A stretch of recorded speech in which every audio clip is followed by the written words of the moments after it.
देवियों और सज्जनों, डज गॉड एग्जिस्ट? इस सवाल का जवाब सब अपने अपने तहीं खोजने की कोशिश कर रहे हैं। कोई इसको गॉड डैम पार्टिकल की खोज बताता है, कोई गॉड पार्टिकल की खोज बताता है, कोई हिग्स बोसान की खोज बताता है, कोई ये सवाल जवाब तलाशने की कोशिश करता है कि मास एग्जिस्टेंस में आखिर आया कैसे, हुआ क्या था, सृष्टि के पहले, समय के पहले क्या था। और कोई ये कहता है कि ये सारी खोजें जिस मस्तिष्क में हो रही हैं प्रकृति के क्रम में, वो कैसे विकसित हुआ। मैं उम्मीद करता हूं कि हम आज इन बुनियादी सवालों के कुछ जवाब हासिल करने में कामयाब हों। मैं सबसे पहले मंच पर आमंत्रित कर रहा हूं मुफ्ती शमाइल नदवी साहब को। आइए सर जी।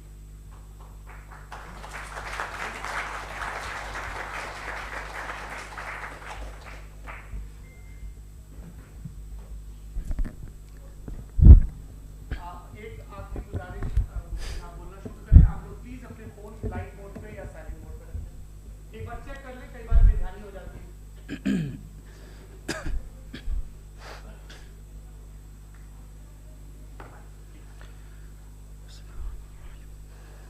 तमाम तारीफ़ें उस क्रिएटर के लिए जिसने इस यूनिवर्स को एक मकसद के तहत पैदा किया है। रिस्पेक्टेड जनाब जावेद अख्तर साहब, मिस्टर सौरभ द्विवेदी और respected audience, thank you all for being here today. आज की डिबेट में चूंकि हम बात करने वाले हैं डज गॉड एग्जिस्ट के टॉपिक पर, तो ये एक ऐसा टॉपिक है जिसके मुताल्लिक कोई भी डिसीजन लेने के लिए अलग अलग स्टैंडर्ड्स हो सकते हैं। लिहाजा डिबेट के शुरू में ये ज़रूरी है कि हम ये जान लें कि आज के इस टॉपिक में कौन सा स्टैंडर्ड सही होगा और कौन सा गलत होगा। सबसे पहला स्टैंडर्ड जिसे मैं समझता हूं कि हमारे रिस्पेक्टेड जनाब जावेद अख्तर साहब बड़ी तेज़ी के साथ उसकी तरफ लपकेंगे, वो है साइंस। जबकि साइंस दर हकीकत खुदा के एग्जिस्टेंस को डायरेक्टली साबित करने या उसके एग्जिस्टेंस को डिनाई करने के लिए स्टैंडर्ड नहीं बन सकती। और उसकी वजह क्या है, ये मैं नहीं कह रहा, ये वो लोग कह रहे हैं जो साइंस के एक्सपर्ट्स हैं। नेशनल एकेडमी ऑफ साइंस कहती है science doesn't have the processes to prove और disprove the existence of God. Why? क्योंकि साइंस का ताल्लुक एम्पेरिकल एविडेंस से है और एम्पेरिकल एविडेंसेस का ताल्लुक हमारे नेचुरल और फिजिकल वर्ल्ड से है, जबकि गॉड नॉन फिजिकल और सुपर नेचुरल रियलिटी है। लिहाजा नॉन फिजिकल रियलिटी को आप उस टूल के साथ नहीं चेक कर सकते जिसका काम फिजिकल रियलिटी को तलाश करना है। लिहाजा आज इस डिबेट में गॉड की एग्जिस्टेंस को साबित करने या उसे डिनाई करने में साइंटिफिक एविडेंस को एक्सेप्ट नहीं किया जाएगा। दूसरा स्टैंडर्ड हो सकता है रेविलेशन, कि रेविलेशन के जरिए हम यह साबित करें कि गॉड एग्जिस्ट करता है या नहीं। लेकिन यह स्टैंडर्ड भी आज इररेलेवेंट है। क्यों? क्योंकि रेविलेशन मेरे नजदीक सोर्स ऑफ नॉलेज है, वैलिड सोर्स ऑफ नॉलेज है, लेकिन हमारे जावेद अख्तर साहब के नजदीक यह वैलिड सोर्स ऑफ नॉलेज नहीं है। लिहाजा आज की डिबेट में मैं एक भी एविडेंस किसी भी मजहबी स्क्रिप्चर से नहीं दूंगा ताकि जावेद अख्तर साहब के लिए वो अनएक्सेप्टेबल ना हो। तीसरा जो मेयार हो सकता है वो है ऑब्जर्वेशन, कि भाई कोई कहे कि हमें खुदा दिखाओ, अगर है तो दिखाओ, या ये कि खुदा के एग्जिस्टेंस पर एम्पेरिकल एविडेंस दो, तो ये है दर हकीकत गलत टूल का इस्तेमाल करना। ये ऐसा ही है कि जावेद साहब मुझसे ये मुतालबा करें कि मुफ्ती साहब आप मेटल डिटेक्टर के जरिए प्लास्टिक डिटेक्ट करके दिखाएं। अब चूंकि प्लास्टिक डिटेक्ट नहीं हो पा रही है लिहाजा plastic does not exist. No, you are using the wrong tool. इस टूल से प्लास्टिक को डिटेक्ट नहीं किया जाता।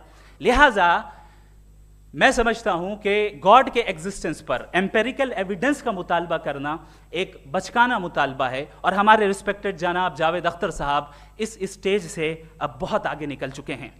अब बचता है एक ही स्टैंडर्ड और वो स्टैंडर्ड है अक्ल, लॉजिक, रीजनिंग। और यही वो स्टैंडर्ड है जिसके तहत गॉड की एग्जिस्टेंस को साबित किया जाएगा या गॉड की एग्जिस्टेंस को डिनाई किया जाएगा। लेकिन चूंकि ये बहुत इंपॉर्टेंट और सेंसिटिव टॉपिक है, इसलिए लॉजिकल आर्ग्यूमेंट भी ऐसा होना चाहिए जो डेफिनेटिव हो, इनडेफिनेटिव ना हो, जो 2 और 2 4 की तरह बिल्कुल वाजे हो, जिसे लॉजिकली रिजेक्ट करना पॉसिबल नहीं हो। फॉर एग्जाम्पल हम कहें हमारे रिस्पेक्टेड मिस्टर सौरभ साहब, ये एक इंसान है और तमाम इंसान कॉन्शियस बीइंग है, लिहाजा नतीजा क्या निकला, हमारे सौरभ साहब भी कॉन्शियस बीइंग है। क्या ये इंडेफिनेट आर्ग्यूमेंट है या डेफिनेट आर्ग्यूमेंट है? ये डेफिनेट आर्ग्यूमेंट है। ये 2 और 2 की तरह वाजे है, इसमें किसी तरह जो है लॉजिकली इसको रिजेक्ट नहीं किया जा सकता। तो अगर आज हमारे जावेद अख्तर साहब ऐसी कोई अकली दलील और लॉजिकल एविडेंस दें खुदा के ना होने पर जो डेफिनेट भी हो, तो मैं ये ऐलान करता हूं कि यकीनन मैं उस एविडेंस को कबूल करूंगा और उस पर गौर करूंगा। लेकिन साथ में यह भी ऐलान कर देता हूं प्रेडिक्शन के तौर पर कि ऐसा कोई डेफिनेट आर्ग्यूमेंट कोई नहीं पेश कर सकता। दलील हम देंगे और डेफिनेटिव दलील देंगे, लॉजिकल दलील देंगे, ऐसी दलील देंगे जो एंटायर एथिस्टिक वर्ल्ड उसे रेफ्यूट नहीं कर सकती। चलें अब हम एक एग्जाम्पल सोचते हैं, एक सिनेरियो, सिंपल सिनेरियो, तमाम ऑडियंस से गुजारिश है, हम और आप एक आइसोलेटेड आइलैंड पर हैं, ऐसा आइलैंड जहां पे हमसे पहले कोई कभी नहीं गया। चलते चलते आपके सामने अचानक आपने देखा एक पिंक कलर की बॉल पड़ी हुई है। सबसे पहला सवाल आपके जहन में क्या आएगा कि ये बॉल यहां क्यों आई, कैसे आई, ये पिंक कलर की ही क्यों है, कोई और कलर भी हो सकता था, ये इसी शेप में क्यों है, कोई और शेप भी हो सकता था। नेचुरली आप इस तरफ पहुंचेंगे कि कोई ना कोई है जिसने इन स्पेसिफिक प्रॉपर्टीज के साथ इस बॉल को बनाया है और यहां पे रखा है। चूंकि आप जानते हैं कि ये जो बॉल है इसका एग्जिस्ट करना जरूरी नहीं है, ये एग्जिस्ट कर भी सकती थी, नहीं भी कर सकती थी, और एग्जिस्ट करना ही था तो किसी और फॉर्म में करती, किसी और कलर में करती। अब आप इस बॉल को एक्सपैंड करते चले जाएं, एक्सपैंड करते चले जाएं, एक्सपैंड करते चले जाएं, यहां तक कि ये बॉल यूनिवर्स के साइज की हो जाए। बताइए कि क्या साइज के बढ़ जाने से सवाल बदल जाएगा? हरगिज नहीं बदलेगा। अभी भी सवाल रहेगा, ये यूनिवर्स कहां से आया, इन स्पेसिफिक प्रॉपर्टीज के साथ कहां से आया, क्यों आया, किसने बनाया, यह सवाल उस वक्त भी वैलिड रहेगा। लेकिन यह सवाल अगर हम जनाब जावेद अख्तर साहब से करें तो चूंकि इनका वर्ल्ड व्यू एथिस्टिक है, और सिर्फ इनका नहीं, मतलब जितने भी एथिस्ट हैं और एथिस्टिक वर्ल्ड व्यू को रखने वाले से अगर आप ये सवाल करें कि ये यूनिवर्स कहां से आया, तो इनका जवाब या तो आर्ग्यूमेंट फ्रॉम इग्नोरेंस होगा या डॉगमेटिक होगा। या तो ये कहेंगे कि मुझे नहीं पता कि ये कहां से आया, लिहाजा गॉड डज नॉट एग्जिस्ट, ये आर्ग्यूमेंट फ्रॉम इग्नोरेंस है, या ये कहेंगे कि ये यूनिवर्स खुद ब खुद बन गया। इसका मतलब ये है कि उस बॉल को भी खुद ब खुद बन जाना चाहिए, लेकिन बॉल के ताल्लुक से ये एक्सप्लेनेशन एक्सेप्ट नहीं की जाएगी कि ये खुद ब खुद बन गई, लेकिन यूनिवर्स के ताल्लुक से कर दिया जाएगा। इसे हम दूसरे अल्फाज में डॉगमा भी कह सकते हैं।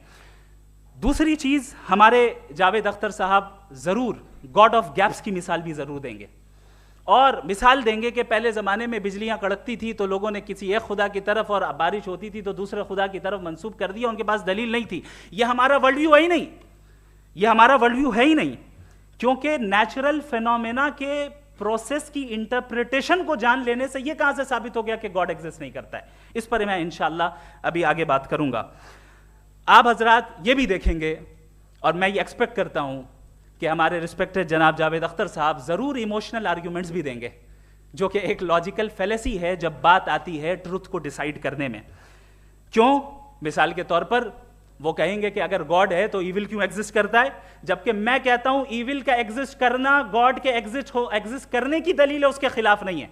चूंकि अगर गॉड है तो हम सब उसके सामने अकाउंटेबल हैं, और अगर हम अकाउंटेबल हैं तो अकाउंटेबिलिटी के लिए ईविल का मौजूद होना जरूरी है, उसके बगैर हम अकाउंटेबल नहीं हो सकते। और अगर हम अकाउंटेबल नहीं हैं तो हम जनाब जावेद अख्तर साहब से पूछेंगे कि आप बताएं कि फिर सफरिंग इस दुनिया में क्यों है, अगर खुदा नहीं है तो सफरिंग क्यों है, और उन लोगों के जज्बे का क्या जिनके अंदर सफरिंग के बाद इंतकाम लेने का जज्बा पाया जाता है और वो इस दुनिया से ऐसे ही चले गए, क्या उनकी सारी तकलीफें बेकार चली जाएंगी? अब आ जाएं उसी एग्जाम्पल की तरफ कि बॉल, मुझसे अगर कोई पूछे इस बॉल को किसने बनाया और या इस एक्सपेंडेड बॉल को किसने बनाया, मैं कहूंगा कि चूंकि ये यूनिवर्स और इस यूनिवर्स की तमाम चीजें कॉन्टिंजेंट हैं, कॉन्टिंजेंट होने का मतलब ये होता है कि जो अपने एग्जिस्टेंस पे किसी के ऊपर डिपेंड करती हो, तो जाहिर है ये यूनिवर्स कॉन्टिंजेंट है। और अगर कोई चीज कॉन्टिंजेंट नहीं है तो मैं रिक्वेस्ट करूंगा कि मुझे दिखा दें कि कौन सी चीज यूनिवर्स में कॉन्टिंजेंट नहीं है, हम भी जरा गौर कर लें और हम भी देख लें। और जब कॉन्टिंजेंट चीजें मौजूद हैं तो फिलोसोफर्स की इस्तिलाह के मुताबिक, हम उस टर्मिनोलॉजी के मुताबिक, हम उस जगह तक पहुंचते हैं और उस हस्ती तक पहुंचते हैं जिसे नेसेसरी बीइंग कहा जाता है, कि ये वो नेसेसरी बीइंग है जिसका मौजूद ना होना नामुमकिन हो। क्योंकि अगर ये मौजूद ना हो तो सारी चीजें एग्जिस्टेंस में आएंगी ही नहीं, और ये सारी कॉन्टिंजेंट चीजें उसी के ऊपर डिपेंड करती हैं। अब अगर आप ये सवाल करते हैं कि फिर उस हस्ती को किसने बनाया, फिर उसका कॉज क्या है, फिर उसका कॉज क्या है, फिर उसका कॉज क्या है, और एंडलेसली चले जाएं, इसे हम कहते हैं इन्फिनिट रीग्रेस ऑफ कॉजेज, जो कि लॉजिकल फैलेसी है। कॉन्सेप्चुअली इंफिनिटी पॉसिबल है। मिसाल के तौर पे न्यूमेरिकल्स 1 2 3 गिनते चले जाएं, इन्फिनिट नंबर्स हैं। मैं कॉन्सेप्चुअली बात नहीं कर रहा, प्रैक्टिकली रियलिटी में साबित करके दिखाएं कि infinite regress of causes possible है या नहीं। अगर पॉसिबल है तो हम मान लेंगे, मिसाल दे दें, और पॉसिबल नहीं है तो एक ही ऑप्शन बचता है जिसे हम कहते हैं नेसेसरी बीइंग। ऐसी नेसेसरी बीइंग जो इंडिपेंडेंट है, क्योंकि अगर वो डिपेंडेंट हुई तो वो नेसेसरी नहीं रहेगी। ऐसी इंडिपेंडेंट बीइंग जो इटर्नल है, अगर वो इटर्नल नहीं होगी, उसकी बिगिनिंग होगी तो वो खुद कॉन्टिंजेंट है। ऐसी बीइंग जो पावरफुल है, क्योंकि कॉन्टिंजेंट को एक्चुअलाइज करने के लिए पावर चाहिए। ऐसी बीइंग जो इंटेलिजेंट है और नॉलेजेबल है, क्योंकि ये यूनिवर्स स्पेसिफिक फॉर्म और स्पेसिफिक लॉज ऑफ नेचर के तहत प्रिसाइजली चल रहा है। Thank you. थैंक यू मुफ्ती साहब। मैं इन दलीलों के बाद जावेद अख्तर साहब से गुजारिश करूंगा, आप बैठ के बोलना चाहेंगे या वहां? जी।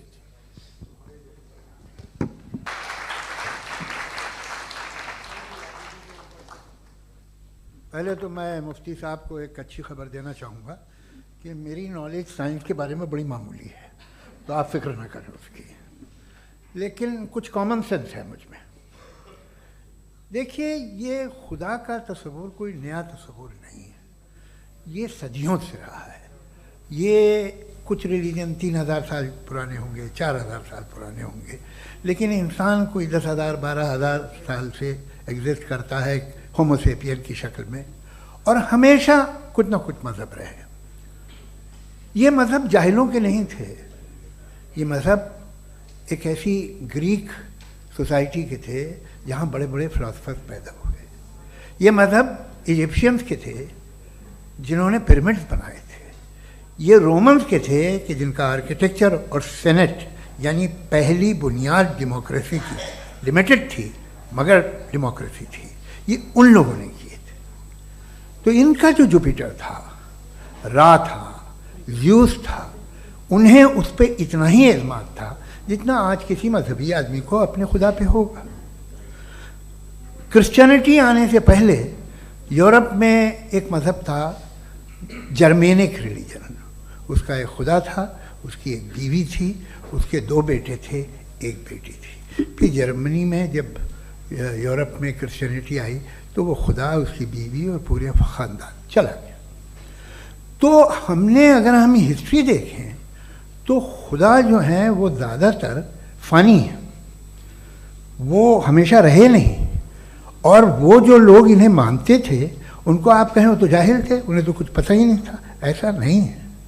वो अपने वक्त में बड़े काबिल लोग थे और अपने वक्त में उन्होंने बड़े बड़े काम किए हैं, फिलोसफर्स थे, साइंटिस्ट थे, लेकिन उनका मज़हब कहाँ गया, उनके खुदा कहाँ गए? आज जो खुदा हैं दुनिया में लोग उन्हें मानते हैं। आपको क्या मालूम कि कितने बरसों के बाद क्या होने वाला है? हम यूरोप में देखते हैं तो चर्च खाली हैं। तो वक्त के साथ चीज़ें बदलती हैं। जहाँ तक इसका ताल्लुक़ है मज़हबों का, हर मज़हब आपसे एक चीज़ मांगता है, फेथ। ये फेथ क्या चीज़ होती है? What is the difference between faith and belief? ये तो बहुत ही अहमखाना बात होगी कि कोई आदमी कहे साहब अगर खुदा है तो मुझे दिखाइए। ये तो जाहिलाना बात हुई। मैंने तो नॉर्थ पोल नहीं देखा है, मगर मैं मानता हूँ कि नॉर्थ पोल है। मैं क्यों मानता हूँ? इसलिए कि अगर ये दुनिया राउंड है तो उसका कोई टॉप होगा। कुछ लोग हैं जो वहाँ गए भी हैं, कॉमन सेंस कहता है कि ऐसा होगा, सबूत है, गवाह है, रीज़न है। तो ये मेरा फेथ नहीं है। तो फेथ में और बिलीफ में डिफरेंस क्या है? जो मज़हब मांगता है आपसे, हर मज़हब फेथ मांगता है।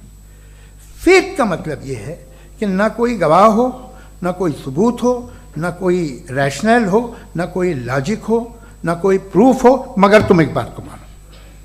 ये है फेथ। वरना बिलीफ होता।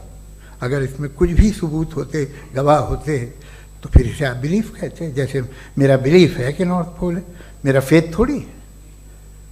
फेथ इन तमाम शर्तों को रद्द करता है। तो फिर स्टुपिडिटी क्या है? अगर मैं एक बात ऐसी मानूं जिसकी ना कोई लॉजिक है, ना कोई रैशनल है, ना कोई प्रूफ है, ना कोई गवाह है, ना कोई सबूत है, और मैं उसे मानूं, तो ये स्टुपिडिटी हुई। इसे ही भाई कल को मैं यकीन कर लूं कि एलॉन मस्क जो है मेरा भाई है, तो मुझे इंतहाई खुशी होगी, सुकून भी बहुत मिलेगा मुझे। लेकिन और कहे भाई क्यों मानते हो, क्या सबूत है भाई, वो तो अमेरिकन है और तुम तो इंडियन हो, वो तो नस्ल अलग है, तुम्हें कभी मिले भी नहीं। साहब देखिए मेरा फेथ है, इस पर बात न किया। फेथ का मतलब ही यह है कि आप प्रूव नहीं कर सकते। अगर आप प्रूव कर सकते हो तो फेथ की जरूरत ही नहीं, फिर तो आप बात करेंगे, आप कितनी बहस कर लीजिए। अल्टीमेटली दुनिया का हर मजहब फेथ पे टिका है, और फेथ का मतलब है एक ऐसा यकीन जिसका कोई सबूत, कोई गवाह, कोई रैशनल नहीं। अब आप ये कहें, क्या आप ये क्यों कह रहे हैं कि साहब ये कायनात किसने बनाई?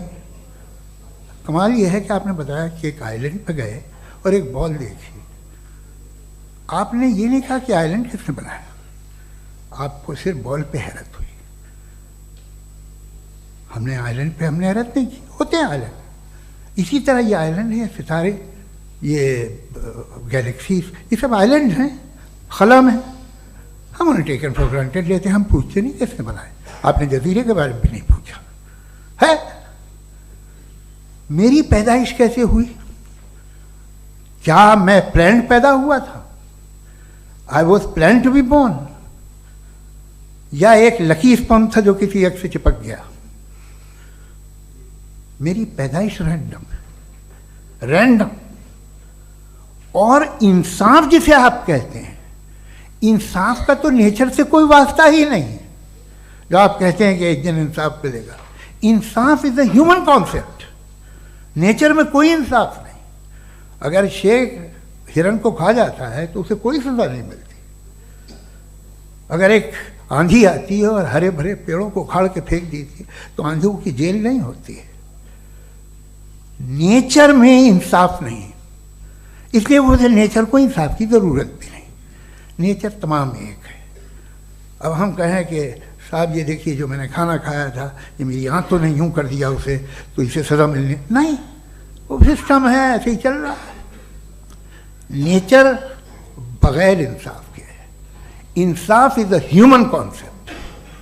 तो जो आपसे कहता है कि मैं तुम्हें इंसाफ दूंगा, वो इंसानी जहन की पैदावार है।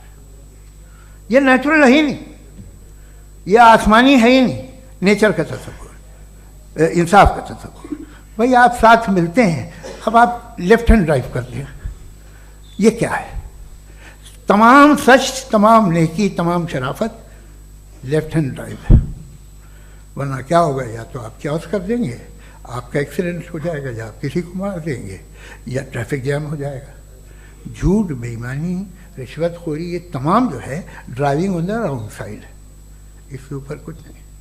ये तो हमने बनाया, जैसे हमने लेफ्ट हैंड ड्राइव बनाई है।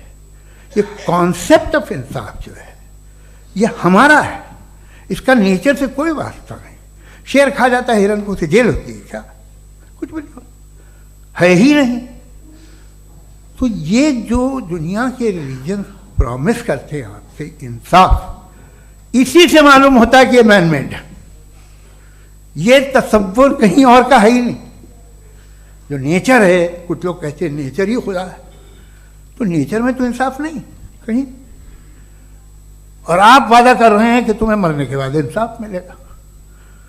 मुझे अगर मिलेगा तो मैं बहुत खुश हूँगा, लेकिन मैं यकीन नहीं कर पाता हूँ, इसलिए कि मैं फेथ नहीं पैदा कर सकता। The very fact that religions demand faith, इसका मतलब है कि उनके पास जस्टिफिकेशन नहीं है। अच्छा था, फिर रिलीजन अगर मॉडरेशन में है, कोई सा भी नहीं, वो आप में कुछ खूबियाँ भी पैदा करता होगा। देखिए उससे ये फ़ायदा है, वो फ़ायदा है। अल्कोहल जो है वो ज़्यादातर दवाओं में यूज़ होती है।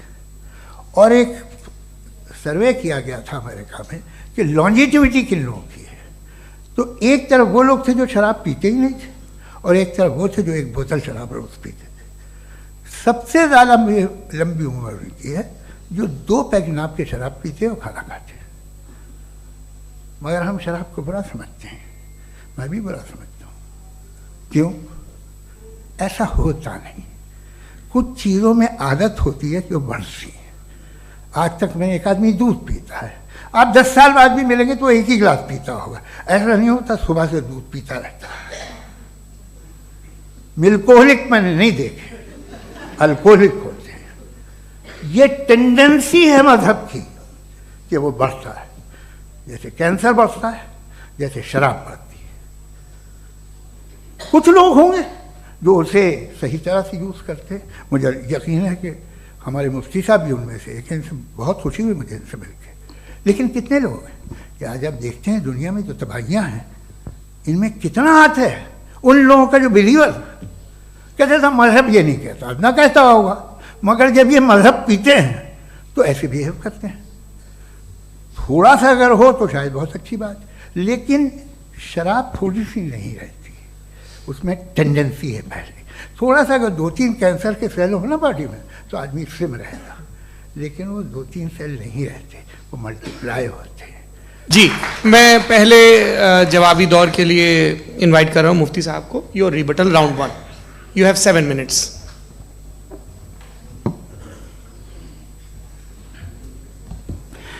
Thank you very much Javed साहब, आपकी बात को सुनकर बड़े महजूज हुए हम लोग। महजूज, do you understand? We enjoyed. Okay, अब थोड़ा सा लॉजिकली उसको हम लोग देखते हैं। दरअसल हम लोगों ने कल गुजारिश की थी मुफ्ती साहब से भी, जावेद साहब से भी, कि हिंदुस्तानी ज़बान आम फहम सबको समझ में आ जाए, और जहाँ कहीं आप मुश्किल शब्द इस्तेमाल करें वहाँ बताते भी चलें। Thank you. तो सबसे पहले हमारे रिस्पेक्टेड जावेद साहब ने हवाला दिया कि खुदा फ़ानी है। कितने मजहब आगे चले गए, किसी ने जुपिटर को खुदा माना, किसी ने किसी को माना। मैं कहता हूँ जिसने कॉन्टिंजेंट चीज़ को खुदा माना, गलत माना, वो खुदा ही नहीं, वो खुदा ही नहीं है। हम तो नेसेसरी बीइंग को साबित करने बैठे हैं, वो नेसेसरी कॉज जो इटरनल है, जो अबदी भी है और अजली भी है। हम किसी और को साबित करने नहीं बैठे। दूसरी चीज उन्होंने कहा कि फेथ एंड बिलीफ, ये एक ऐसी डेफिनेशन है फेथ की जो इन्होंने पहली मर्तबा पेश की है, या माफ कीजिएगा इन्होंने पहली मर्तबा पेश नहीं की है, रिचर्ड डॉकिंस ने पहली मर्तबा पेश की है। मुझे मालूम है ये सोर्स कहां से है। एपिस्टेमोलॉजिकली फेथ और बिलीफ का फर्क आप इस तरह नहीं कर सकते सर। फेथ सही भी होता है, गलत भी होता है, बिलीफ सही भी होता है, गलत भी होता है। जो लॉजिक, रीजन और एविडेंस से बैक्ड होगा वो फेथ सही होगा। और आप जिस फेथ की बात कर रहे हैं कि इलॉजिकल है और उसके पीछे नहीं है, तो we are on the same page. हम नहीं मानते उस फेथ को, जो फेथ ऐसा हो जिसके पीछे कोई लॉजिक ना हो, एविडेंस ना हो, हम नहीं मानते। हम तो उस फेथ के कायल हैं जिसके पीछे लॉजिक हो और एविडेंस हो। तो बिलीफ सही भी होता है, गलत भी होता है, फेथ भी सही होता है और गलत भी होता है। तो आज फेथ और बिलीफ के डिफरेंस पे बात नहीं हो रही। आज आप चाहे फेथ एक्सेप्ट कर लें या बिलीफ एक्सेप्ट कर लें, आज ये बात होगी कि ट्रूथ क्या है, चाहे ट्रू बिलीफ सही है या ट्रू फेथ सही है, और फॉल्स फेथ क्या है और फॉल्स बिलीफ क्या है, बात इस पे हो रही। दूसरी चीज इन्होंने पूछा स्टुपिडिटी फिर क्या है। अगर फेथ रिलीजन स्टुपिडिटी नहीं है तो और क्या है? चूंकि फेथ का मुतालबा करते हैं तो स्टुपिडिटी क्या है? मैं कहता हूं स्टुपिडिटी एथिज्म है। उसकी वजह यह है कि आप एक सड़क पे जा रहे हो और आप किसी गार्डन में जाएं और देखें वहां लिखा है फूलों के साथ I love Javed Akhtar, and I really do, I love you sir. So जब आप वहां पर पहुंचे तो वहां पहुंचकर अब ये बताएं, क्या आप ये कहेंगे wow what a natural selection? ये क्या नेचुरल सिलेक्शन है? नहीं, ये प्रिसाइजली डिजाइंड है, इसके पीछे डिजाइनर है। लिहाजा अगर कोई एक ऐसी कॉमन सेंस की बात को कबूल नहीं कर रहा है कि यूनिवर्स जो इतने प्रिसाइजली काम कर रहा है, हम कह दें कि खुद ब खुद बन गई, मैं समझता हूं इससे बड़ी स्टुपिडिटी और कुछ नहीं है। ये इरैशनल चीज है। फिर हमारे सर ने कहा कि आपने बॉल पे फोकस किया, आइलैंड पे फोकस नहीं किया। अरे आइलैंड को किसने बनाया यही समझाने के लिए तो बॉल की मिसाल दे रहा हूं। और बॉल भी कॉन्टिंजेंट है, आइलैंड भी कॉन्टिंजेंट है, दोनों नेसेसरी बीइंग का मुतालबा करते हैं। आगे इन्होंने कहा कि नेचर में कोई इंसाफ नहीं है, हम डिसाइड करते हैं कि मोरालिटी क्या होती है, इंसाफ क्या होता है, हम डिसाइड करते हैं। जैसे ड्राइविंग सीट में ट्रैफिक वाला, ये तो किसी खुदा ने नहीं कहा, ये है, इसे कहते हैं फॉल्स इक्विवेलेंस, ये एक लॉजिकल फेलेसी है। आपने जो है मिसाल दी ड्राइविंग की और ट्रैफिक की, ये सब्जेक्टिव मोरालिटी है। आप सब्जेक्टिव मोरालिटी को मिसाल बनाकर ऑब्जेक्टिव मोरालिटी के ऊपर नहीं थोप सकते। इंसाफ की ऑब्जेक्टिव मोरालिटी। अगर आप ये कहते हैं कि नेचर में इंसाफ नहीं है, तो इंसाफ का न होना ये नेचुरल हुआ, तो फिर नेचर को नेचर रहने दे, क्यों हम इतना स्ट्राइव कर रहे हैं दुनिया में इंसाफ लाने के लिए? ये तो इलॉजिकल बात है, इरैशनल बात है। इसलिए बहुत सी चीजें ऐसी हैं जो ऑब्जेक्टिवली जो है इविल या गुड हैं, और बहुत सी चीजें ऐसी हैं जो सब्जेक्टिवली हैं। सब्जेक्टिवली जो मोरल होता है या इमोरल होता है, उसको हम सोशल कंसेंसस से या पर्सनल प्रेफरेंस से डिसाइड करते हैं। लेकिन जो ऑब्जेक्टिव मोरालिटी है, जिसमें इंसाफ आया, जो इन्होंने बार बार रिपीट किया, ये ऑब्जेक्टिव है, सब्जेक्टिव नहीं है। अगर आप कहते हैं ये सब्जेक्टिव है, तो मेरा सवाल आपसे ये है, क्या सोशल कंसेंसस के जरिए अगर जुल्म को सही करार दे दिया जाएगा तो आप जुल्म को जस्टिफाई करेंगे?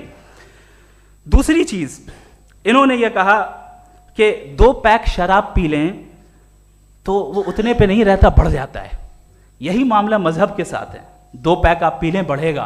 तो ये एक ऐसी मिसाल है, इसको कहीं भी फिट कर लें कि आप एथिज्म पे जब फिट करें, जब आप 2 पैक एथिज्म का लेंगे ना, तो वो बढ़ बढ़ के नॉर्थ कोरिया बनेगा। Thank you.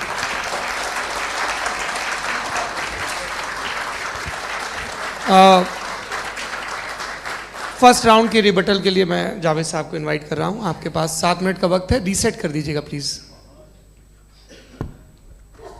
मुझे इस बात की खुशी है कि मुफ्ती साहब ने भी मान लिया कि नेचर में कोई इंसाफ नहीं है। तो कोई भी चीज़ जो इंसान ने नहीं बनाई है उसमें इंसाफ नहीं होता है। एक बात मैं आपसे अर्ज़ करूं, ज़रा पता लगा लीजिएगा, ये जो आप बाग में जाते हैं बेहद खूबसूरत फूल देखते हैं ना, इनमें से कोई नेचुरल नहीं है। ये सारे फूल क्रॉस करके बनाए गए हैं। जो जंगल में फूल होते हैं निहायत मामूली होते हैं, ये फूल इंसानों ने बनाए हैं। जो आप बाग में देख के वाह वाह कहते हैं, ये इंसानों के बनाए हुए हैं। डिफरेंट फूलों को क्रॉस करके, डेवलप करके, फिर क्रॉस करके इस तरह से बनाए गए। नेचुरल फ्लावर नहीं। किसी जंगल वीरान में जाके आप गुलाब के फूल नहीं देखेंगे। ये सब बनाए हुए इंसान ने, बहुत से काम इंसान ने किए हैं। बाकी है कि आपने मेरी एक बात का जवाब नहीं दिया, जिससे मुझे शिकायत है कि फेथ क्या है और आप फेथ मांगते क्यों हैं मुझसे? आप तो लॉजिकल हैं, आपके पास तो सारे रैशनल्स हैं, आपके पास सारे सबूत हैं, तो आपको फेथ की डिमांड क्यों करते हैं कि भाई तुम सरेंडर कर दो और सवाल मत करो? कोई मजहब सारे सवाल करने की इजाज़त नहीं देता है और मना करता है कि ज़्यादा सवाल ना करो, बह जाओगे तुम। आप क्यों रोकते हैं? हकीकत यह है कि इंसानी तारीख क्या है। इंसानी तारीख ये है कि दुनिया में 2 तरह के लोग हुए हैं। एक वो जिन्होंने अपनी लाइल्मी की परस्तिश की है, दूसरे वो जिन्होंने अपनी इग्नोरेंस या लाइल्मी से झगड़ा किया है और मालूम किया है कि क्या है। ये जो आप कह रहे हैं, आज आप हैरान हैं कि भाई ये यूनिवर्स कैसे बनी। लोग हैरान थे कि सूरज डूबता है तो इधर से कैसे निकलता है। और आप एक कदम जाके हमेशा का मानने को तैयार है, एक कदम पीछे ही मान जाइए। भाई आप इसके बाद जाते हो, कहते सवाल ना करना कि ये कहाँ से आया, ये पावर तो हमेशा से हमेशा रहेगी। तो आप यूनिवर्स के बारे में मानने में क्या तकलीफ है? एक कदम पहले रुक जाइए। ये हमेशा से थी या नहीं थी, हमें मालूम नहीं है। और ये कहना कि हमें मालूम नहीं है, कमाल ये है कि दुनिया के सारे मजहब सब जानते हैं ये दुनिया कैसे बनी थी, कैसे मिटेगी, मरने के बाद क्या होगा, इनको सब इल्म है। इनको किसी को डायनासोर होते थे पहले ये नहीं पता था, किसी को नहीं पता। किसी भी दुनिया की मजहबी किताब में डायनासोर का जिक्र नहीं है। लेकिन बाकी सब बातें, how to make universe in 4 easy lessons and बाकी सब पता है। जिसको सब पता है वो गड़बड़ है। हम में ये इंकिसार, ये ह्यूमिलिटी होनी चाहिए कि हम ये कहें कि हमें ये बहुत सारी बातें नहीं मालूम, लेकिन हम उनकी परस्तिश ना करना, अपनी लाइल्मी को की परस्तिश ना करें, हम उसे पता लगाने की कोशिश करें। जिस दुनिया में आप बैठे हैं सर, ये हॉल जो है, ये इलेक्ट्रिसिटी जो है, ये माइक जो है, जिस हवाई जहाज से आप आए थे, वो जिस कार से आप यहाँ आए हैं, ये सब उन लोगों की बनाई हुई है जिन्होंने सवाल किए थे। ये दुनिया जिसमें आप आज आराम से हैं, ये उन लोगों की बनाई है कि जिन्होंने सवाल किए थे, और हर स्टेज पे इन सवालों को मकरूह कहा गया था, गलत कहा गया था। आप जरा तारीख पढ़िए, एक बड़ी दिलचस्प किताब है बर्ट्रैंड रसेल की, जिसमें उसने रिलीजन एंड साइंस कि कब से रिलीजन जो है साइंस के अगेंस्ट है, और हद तो यह है कि भाप के इंजन के खिलाफ थे, स्टीम इंजन के भी खिलाफ थे, और फतवे हुए उन पर, वेटिकन ने दिए। तो ये हमेशा, अभी जैसे ही ये राइट विंगर आते हैं अमेरिका में पावर में, तो वो जो अपना ये क्या बोलते हैं उसे, सीड क्या बेटे, सीड क्या जो, हाँ नहीं सीड जो होते हैं जिन पे जी, नहीं भाई, वो जो ह्यूमन बॉडी के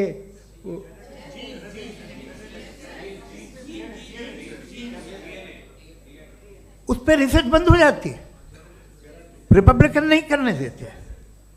अरे भाई इतना डर क्या है तुम्हें? एक ज़माने में बहुत नाराज़ थे ये सारे मजहबी लोग कि ये इंसान तो इंसान बनाने की कोशिश कर रहा है। आपको क्या तकलीफ भाई, बना ले तो बना लेने दो, ये खौफ क्या है? और ये सब आज जो आप कह कर रहे हैं नामुमकिन है, ये कैसे हुआ? मुझे एक किस्सा याद आता है। जब मैं छठी क्लास में था तो मैं मैथमेटिक्स में बहुत वीक था, तो एक टीचर रख दिया गया, उसने 1 2 3 4 5 6 7 को सिखा दिया मुझे। वो दिन मैं भूल नहीं सकता हूँ मुफ्ती साहब, जिस दिन उसने ये बताया कि 1/2 क्या होता है और 3/4 क्या होता है, मुझे ऐसा लगा कि मेरा सर बीच से फट जाएगा। यह आदमी कह रहा है कि जो दीवार के अंदर जाओ वॉक करते हुए। आज हंसता हूँ मैं इस बात पे। तो आज जो बातें आपके जहन से बिल्कुल परे हैं और आप हैरान होते हो उन्हें देख के, एक वक्त आएगा कि मामूली लगेंगे, और हुआ है। आपकी इंसानी तारीख ही है। इतनी जल्दी सारे फैसले आप मत कर लीजिए, थोड़ा ये ह्यूमिलिटी रखिए कि भाई ये हमें नहीं मालूम। ये कहने में क्या आ रहा है? ये यूनिवर्स कहाँ तक फैली, ये कब से है और कब तक रहेगी, हमें नहीं मालूम। आपने फैसला कर लिया कब बनी। ये आपके हिसाब से कोई 14 बिलियन ईयर बनी जो समझा जाता है। उससे पहले हजारों करोड़ों अरबों साल तक खुदा बैठा क्या कर रहा था? खामोश बैठा था, ऐसी जमाइयाँ ले रहा था। फिर उसे आइडिया है, यार एक काम करते, वक्त अच्छा गुजर जाएगा, यूनिवर्स पर आपसे सोचिए। वो तो हमेशा से है ना, मगर यूनिवर्स हमेशा से नहीं है, ये तो बनाई गई है। और उससे पहले क्या था, इनका क्या काम था? कैसी बात है, ये बड़ा आसान है। जो बात हमें आज धीरे धीरे पता चली है, बरसों 2000 और 2500 साल पहले आपको किसी ने बता दिया कि क्या था, आप मान गए, और तब से वही मान रहे हैं जो 2500 साल पहले कहा गया था। सब कुछ बदल गया है, सॉल्व हो रही हैं चीज़ें। अभी साइंस बिल्कुल दावा नहीं करती, या कोई फिलोसफर ये दावा नहीं करता कि हमें सब मालूम, बल्कि वो कहता है कि हमें जितना मालूम होता है उससे ये मालूम होता है कि हमें कितना कम मालूम। तो हम अपनी जहालत से लड़े, उसकी परस्तिश न करें। जी, टाइम है। Thank you so much. मैं तर्कों की श्रृंखला में राउंड 2 के लिए मुफ्ती साहब को आमंत्रित कर रहा हूँ। आपके पास एक बार फिर से 7 मिनट का वक्त है। शुक्रिया। जनाब जावेद अख्तर साहब कई मरतबा दोहरा रहे हैं कि फेथ का मतलब बताइए, फेथ का मतलब बताइए। मैंने बता दिया, फेथ सही भी होता है, गलत भी होता है। और आज हम फेथ पे बात नहीं कर रहे, हम ट्रुथ और डज गॉड एग्जिस्ट पे बात कर रहे हैं। क्या डज गॉड एग्जिस्ट, ये ट्रुथ यानी गॉड है या नहीं है, इसमें से दोनों ट्रुथ क्या है। अब आप उसे फेथ कह लें, बिलीफ कह लें, नॉट माई बिजनेस। उसके बाद आपने कहा कि भाई सवाल करने से मजहब रोकता है। मैं कहता हूं जो रोकता है वो रोकता होगा, मैं नहीं रोकता, बल्कि सवाल करें, सवाल करना चाहिए। सवाल कर करके तो हम आगे बढ़ते हैं, तरक्की करते हैं, और इसीलिए मैं आज यहां पे आया हूं। लेकिन सवाल सिर्फ खुदा से नहीं होगा, आपसे भी होगा। सवाल एथिज्म से भी होगा, सवाल सिर्फ मजहब से नहीं होगा, सबसे होगा। और आज मैं सवाल करूंगा और उम्मीद है कि आप जवाब देंगे। अभी तक आपने वैसे कॉन्टिंजेंसी आर्गुमेंट का कोई जवाब नहीं दिया। चलें, आपने कहा यूनिवर्स के बारे में इटर्नल क्यों नहीं बोल देते? ये चूंकि लॉजिकली पॉसिबल ही नहीं है कि यूनिवर्स इटर्नल हो। यूनिवर्स एक कॉन्टिंजेंट चीज है जो टाइम एंड स्पेस के पाबंद है, टाइम एंड स्पेस से बाउंड है। जो टाइम एंड स्पेस से बाउंड होगा वो कॉन्टिंजेंट होगा, जो कॉन्टिंजेंट होगा वो उसकी बिगिनिंग हुई होगी, जिसकी बिगिनिंग हुई होगी वो इटर्नल नहीं हो सकता। ये तो कॉमन सी बात है। आपने कहा कि किसी मजहबी किताब में डायनासोर का जिक्र नहीं है। अफसोस कि आज तक किसी मैथमेटिक्स के किताब में मुझे डायनासोर का जिक्र नहीं मिला। तो इसका मतलब मैथमेटिक्स की किताब बेकार है? नहीं, उसका वो टॉपिक नहीं है। रेवलेशन का और मजहबी किताबों का टॉपिक ये नहीं है कि आपको आके बताए साइकिल कैसे बनाते हैं, या आकर ये बताएं कि जो है डायनासोर कब था। वो तो मोरालिटी सिखाने आया है, गॉड के बारे में बताने आया, नॉन फिजिकल रियलिटी की हकीकत को सिखाने के लिए आया। रिलीजियन साइंस को रोकता है? नहीं रोकता। अगर रोकता है तो गलत करता है। रिलीजियन साइंटिज्म को रोकता है, जिसमें हमारे जावेद साहब मुब्तला हैं। साइंस और साइंटिज्म में फर्क है। साइंटिज्म यह है कि आप समझें कि साइंस और साइंटिफिक मेथोडोलॉजी ये नॉलेज को हासिल करने का वाहिद सोर्स ऑफ नॉलेज है। यह है साइंटिज्म। हम इसे रिजेक्ट करते हैं। हम साइंस को तो तरक्की करते हैं, भाई आप हमारी पूरी तारीख कर लें, पढ़ लें तो आपको पता चल जाएगा। बहरहाल ये अलग टॉपिक है। उसके बाद इन्होंने एक लफ्ज़ कहा, वेटिकन ने फतवा दिया। वेटिकन का फतवे से कोई ताल्लुक नहीं है, दोनों कॉन्ट्राडिक्टरी अल्फाज हैं। उसके बाद उन्होंने कहा कि भाई हमें नहीं मालूम। अगर नहीं मालूम तो क्लियरली कह देना कि नहीं मालूम है, इसमें क्या हर्ज है? तो वही तो मैं कह रहा हूं ना कि आप कह दें कि नहीं मालूम, लेकिन क्लेम क्यों कर रहे हैं कि गॉड एग्जिस्ट नहीं कर रहा है?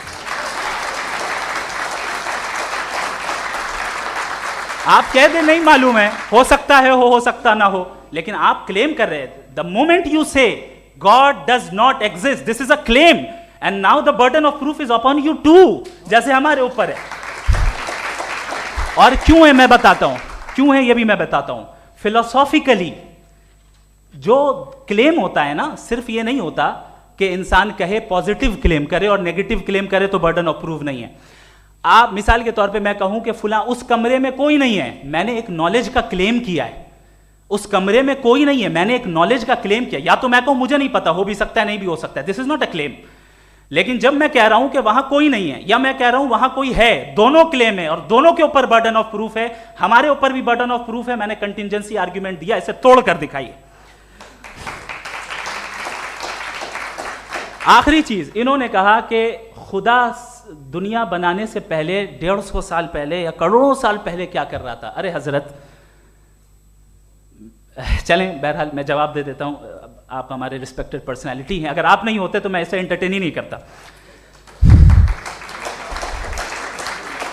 टाइम, ये 100 साल पहले या 100 साल बाद, पहले बाद में अभी, ये वो अल्फाज हैं जिनका ताल्लुक टाइम से है। टाइम शुरू ही हुआ है यूनिवर्स की बिगिनिंग के बाद, तो उसके पहले खुदा क्या कर रहा था? सवाल इलॉजिकल है, ये फेलेसी है। यानी आप ये कह रहे हैं कि यूनिवर्स के बनने से पहले खुदा क्या कर रहा था? टाइम के बनने से पहले, पहले का ताल्लुक टाइम से, टाइम उस वक्त था ही नहीं, तो ये सवाल ही इनवैलिड है खुदा के ताल्लुक से।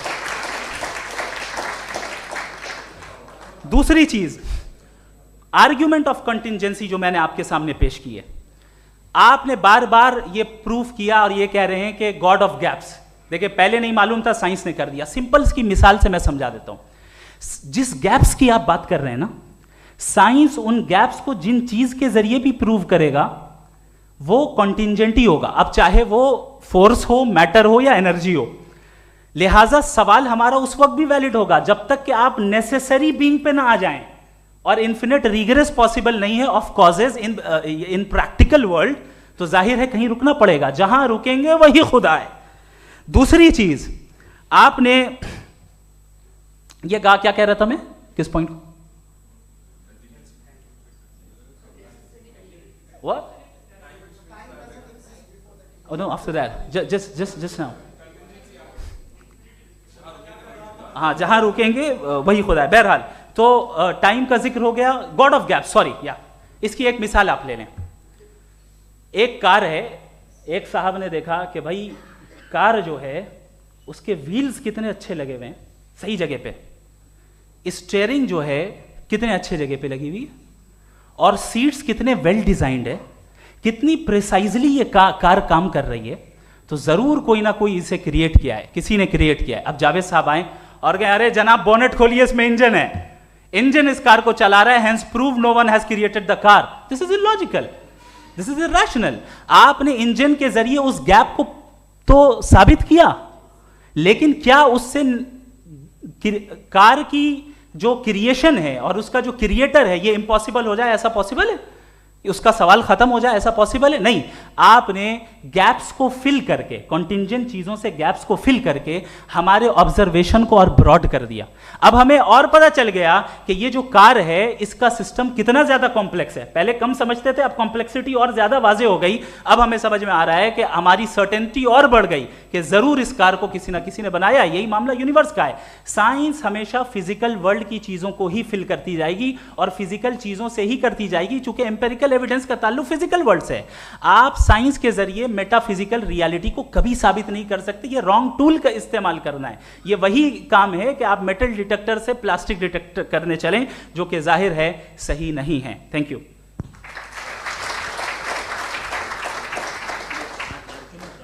जी, ये आर्ग्यूमेंट का राउंड 2 है। हाँ। 7 मिनट है।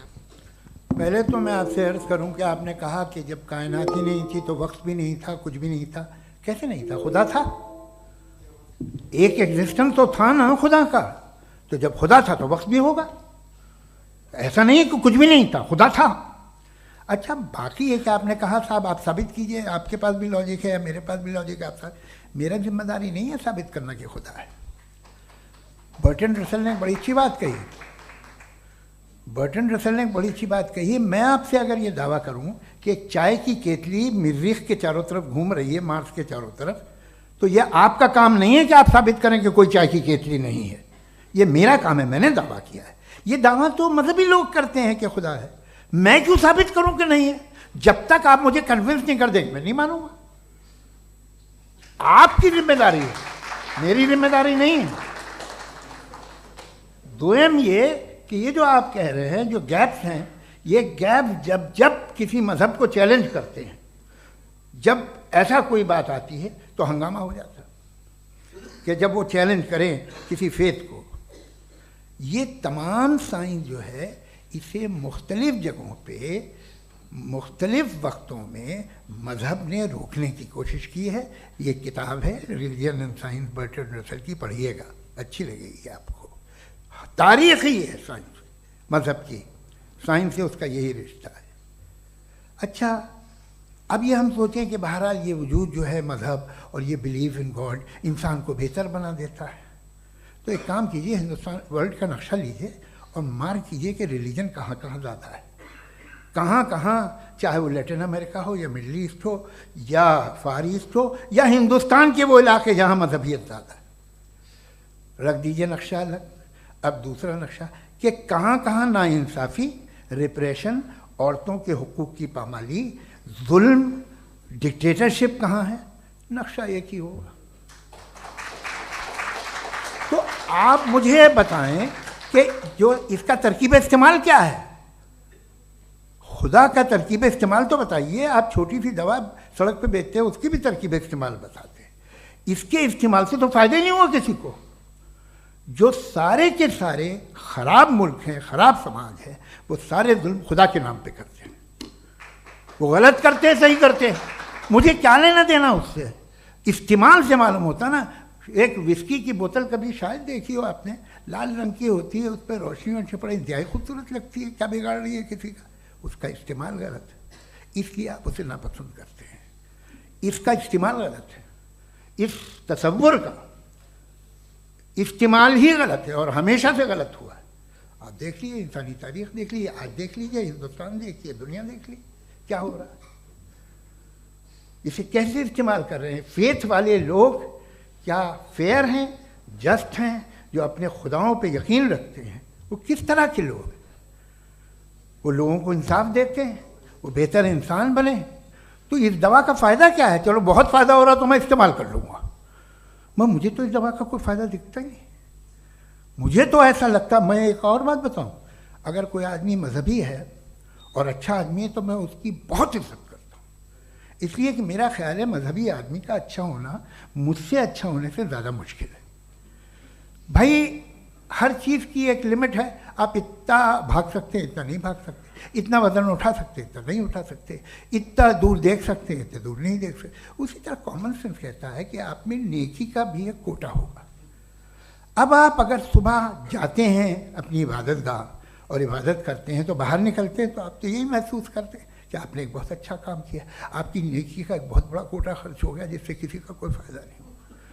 मैं तो नहीं जाता हूँ तो मुझे तो किसी को खाना खिलाना पड़ेगा, किसी बेवा की मदद करनी पड़ेगी, मैं अपना कोटा कैसे कंज्यूम करूँ? आप अपना कोटा, सारे मजहबी लोग इंतहाई यूजलेस कामों में यूज़ करते हैं। उसके बाद भी अगर आप में बच्ची है थोड़ी सी शराफत, तो भाई वाह क्या बात है।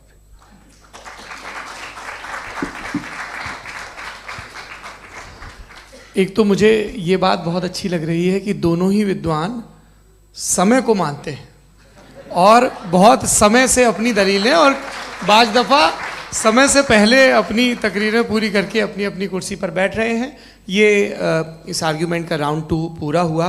अब रिबटल का राउंड 2 है और उसके बाद क्रॉस एग्जामिनेशन होगा।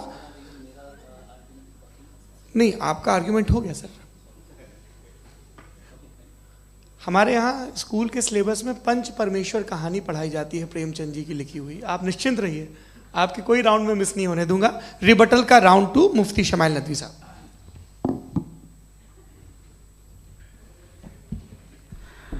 असल में जो हकीकी प्रॉब्लम है, असल प्रॉब्लम है वो ये है कि जावेद साहब के पास कॉन्सेप्ट ऑफ गॉड क्लियर नहीं है। इन्होंने कहा कि कायनात से पहले खुदा तो था, तब भी तो टाइम होगा। ये टाइम कायनात का हिस्सा है। हम खुदा, उस खुदा को मानते हैं, नेसेसरी बीइंग का टाइमलेस होना जरूरी है, चूंकि वो टाइम का क्रिएटर है। जब उसने टाइम को क्रिएट किया तो वो खुद टाइम पे कैसे होगा? उसने जब स्पेस को क्रिएट किया तो खुद स्पेस में कैसे होगा? अगर वो टाइम एंड स्पेस को पहले से ही उसका पाबंद है तो फिर किस चीज को उसने क्रिएट किया? लिहाजा ये सवाल गलत है कि खुदा था तो टाइम होगा। बिल्कुल नहीं, टाइम के पाबंद हम है, खुदा नहीं है। हम फिजिकल वर्ल्ड से ताल्लुक रखते हैं, वो मेटाफिजिकल रियलिटी है। दूसरी चीज इन्होंने मिसाल दी कि चाय की केतली हवा में घूम रही होगी, और पता नहीं शायद वो बर्टन रसल का उन्होंने हवाला दिया। बहरहाल यही प्रॉब्लम है। प्रॉब्लम यही है कि हम चीजों के दरमियान डिफरेंशिएट नहीं कर पाते। ये जो आपने मिसाल दी ये इमेजिनेशन है, और मैं जो साबित कर रहा हूं वो लॉजिकल नेसेसिटी है। आप इमेजिन करने आए तो कुछ भी करें, जुपिटर में पिंक एलिफेंट होगा, यूनिकॉर्न होगा, करें, उससे कायनात पे क्या फर्क पड़ता है? उससे आप लॉजिकल नेसेसिटी साबित नहीं कर सकते। मैं तो उस प्राइम कॉज की बात कर रहा हूं, उस नेसेसरी बीइंग की बात कर रहा हूं जिसके बगैर इस कायनात का एग्जिस्टेंस मुमकिन नहीं है। दूसरी चीज, मजहब को साइंस चैलेंज करती है वगैरह वगैरह, ये हमारा टॉपिक ही नहीं है। मैं इस पर बात करूंगा तो फिर मेरा वक्त चला जाएगा। मजहब के ऊपर चूंकि हमारी डिस्कशन नहीं है, साइंस को मजहब और बिलखुसूस मैं और हमारा वर्ल्ड व्यू कम अज कम साइंस को पीछे नहीं करता है, साइंटिज्म की मजम्मत करता है। इसकी वजाहत मैंने पहले कर दी। दूसरी चीज इन्होंने कहा वर्ल्ड का नक्शा लीजिए, वर्ल्ड मैप लीजिए, 2 अलग अलग जगह की। हजरत मैंने ये होमवर्क किया था और मैंने मिडिल ईस्ट का एक नक्शा लिया और यूरोप का एक नक्शा लिया, ये मजहबी इलाका और ये लिबरल और एथीस्ट इलाका। मुझे पता चला कि सबसे ज्यादा रेप केसेस जो हैं वहां पर है।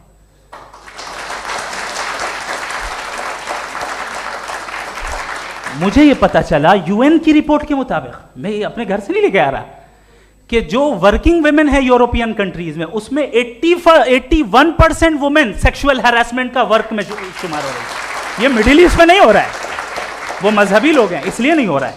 दूसरी चीज आपने ये कहा कि मजहबी आदमी का अच्छा होना हमारे अच्छे होने से बहुत मुश्किल है, बहुत मुश्किल है। तो इसका मतलब यह है कि गॉड के अलावा आपके पास अच्छे और बुरे का कोई स्टैंडर्ड है। मैं चाहूंगा कि कन्वर्सेशनल स्टाइल वाली डिस्कशन और सेगमेंट पे इसी पे बात कर लेते हैं। Thank you very much.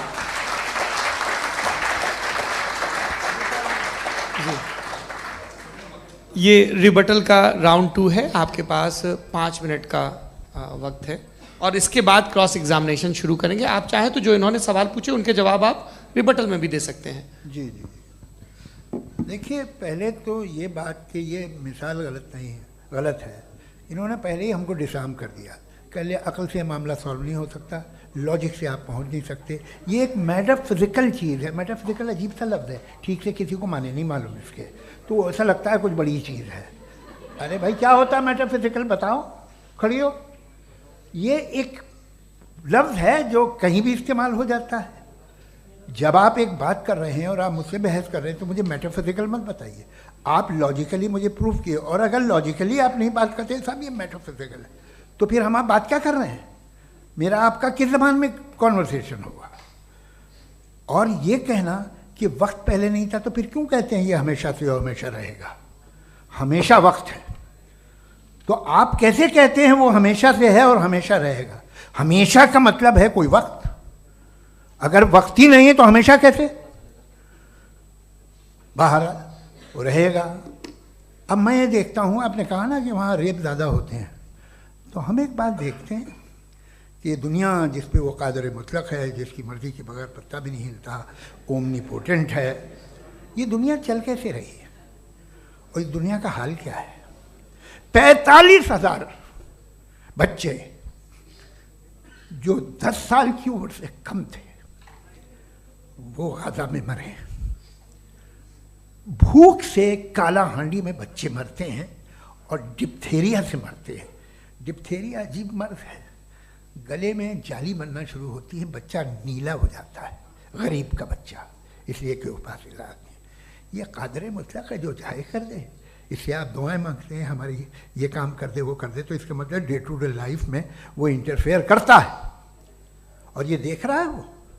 अगर वो वाकई भी है फॉर डिस्कशन से एक, तो मैं जब दुनिया देखता हूँ तो मेरे दिल में उसके लिए कोई इज्जत नहीं पैदा होती।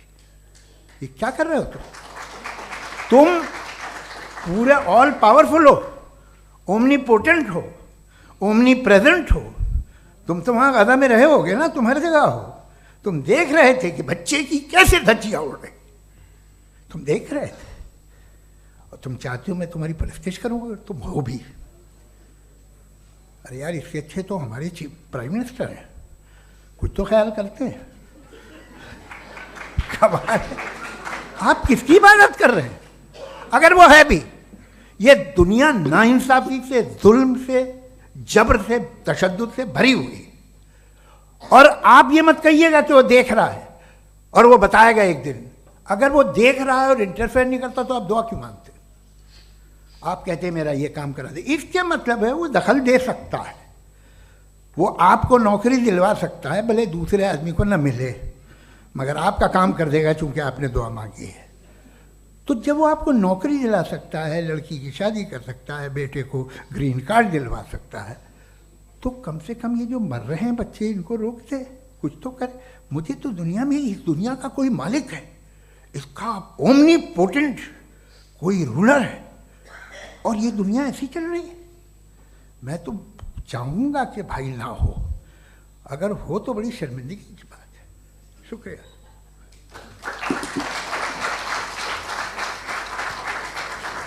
देवियों और सज्जनों, इस बहस के 2 राउंड और 2 रिबटल पूरे हो चुके हैं। अब सबसे ज़रूरी और सबसे मुश्किल राउंड शुरू हो रहा है, क्रॉस एग्जामिनेशन का। अब इन विद्वानों की सज्जनता की एक परख भी होगी और वक्त हमने 16 मिनट का तय किया है। पहला सवाल आप पूछना चाहेंगे?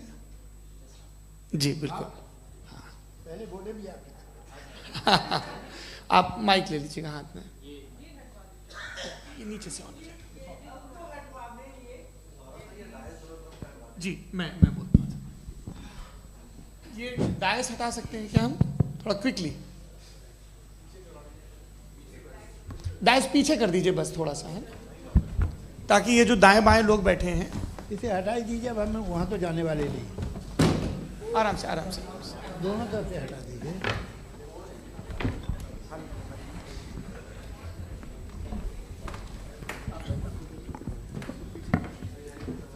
इस बीच आप लोग भी अपने अपने सवाल तैयार कर लें। ये ध्यान रखेंगे कि मैं यहाँ से सवाल लूँगा, आप लोगों को अपना हाथ ऊपर करना है, अपना नाम बताना है और अधिकतम 3 वाक्यों में अपना सवाल पूरा करना है। कई लोग सवाल की जगह भाषण देने लगते हैं, उससे आज बचना है।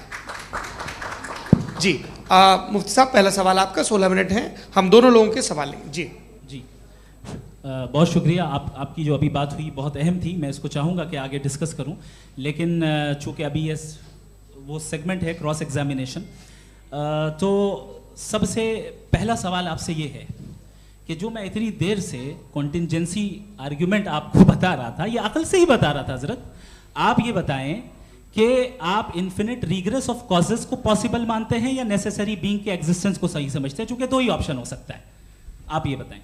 देखिए, आपको मैं ईमानदारी से बात करूं, एक तो मैं कॉन्टिजेंसी वर्ड ठीक से समझता नहीं, और इस वक्त भी जो आपने अंग्रेजी के अल्फाज इस्तेमाल किए वो ज़रा थोड़े से मुझे डिफ़िकल्ट और कॉम्प्लिकेटेड लगे, तो आप ज़रा सिंपल ज़बान में सवाल कर सकते हैं। बिल्कुल कर सकता हूँ जी। यूनिवर्स की हर चीज़ कॉन्टिंजेंट होने का मतलब ये है कि वो अपने एग्जिस्टेंस में किसी के ऊपर डिपेंडेड है। जो भी चीज़ डिपेंडेड होगी वो चीज़ इंडिपेंडेंट नहीं हो सकती, तो उसका कोई ना कोई कॉज होगा। तो अब आप क्या समझते हैं कि ये इन्फिनिट रिग्रेस है, यानी कॉज पर कॉज, कॉज पर कॉज, कॉज पर कॉज, और कभी कोई यानी ये एंडलेसली चलता रहा? क्योंकि अगर ऐसा होगा तो हम तो एग्जिस्टेंस में आते ही नहीं, लॉजिकली ये मुत्तफक अलैह चीज़ है, मुत्तफक अलैह अग्रीड अपॉन। ओके, इस पे हमने एग्री किया था कि मुश्किल शब्द आएगा तो अर्थ बताना पड़ेगा। तो इन्फिनिट रिग्रेस तो पॉसिबल नहीं है, तो कहीं ना कहीं आपको रुकना पड़ेगा ऐसे नेसेसरी बीइंग पर। नहीं, कोई ज़रूरत नहीं रुकने की। किसने कहा आप रुकना पड़ेगा? आप रुकते हैं खुदा पे, आप नहीं रुकते। आप कहते हैं वो हमेशा से, जब उस वक्त से है जब वक्त नहीं था। आप कहाँ रुकते हैं कि अब हुआ था वो? आप नहीं कहते। हम क्यों नहीं मान सकते कि यूनिवर्स जो है और बल्कि मल्टीवर्सेस जो है वो हमेशा से हैं, वो बनती है, बिगड़ती है। एक हमारे यहाँ एक चीज़ है ब्लैक होल, वो समेट लेता है वापस, फिर ब्लास्ट होता है, फिर फैल जाता है।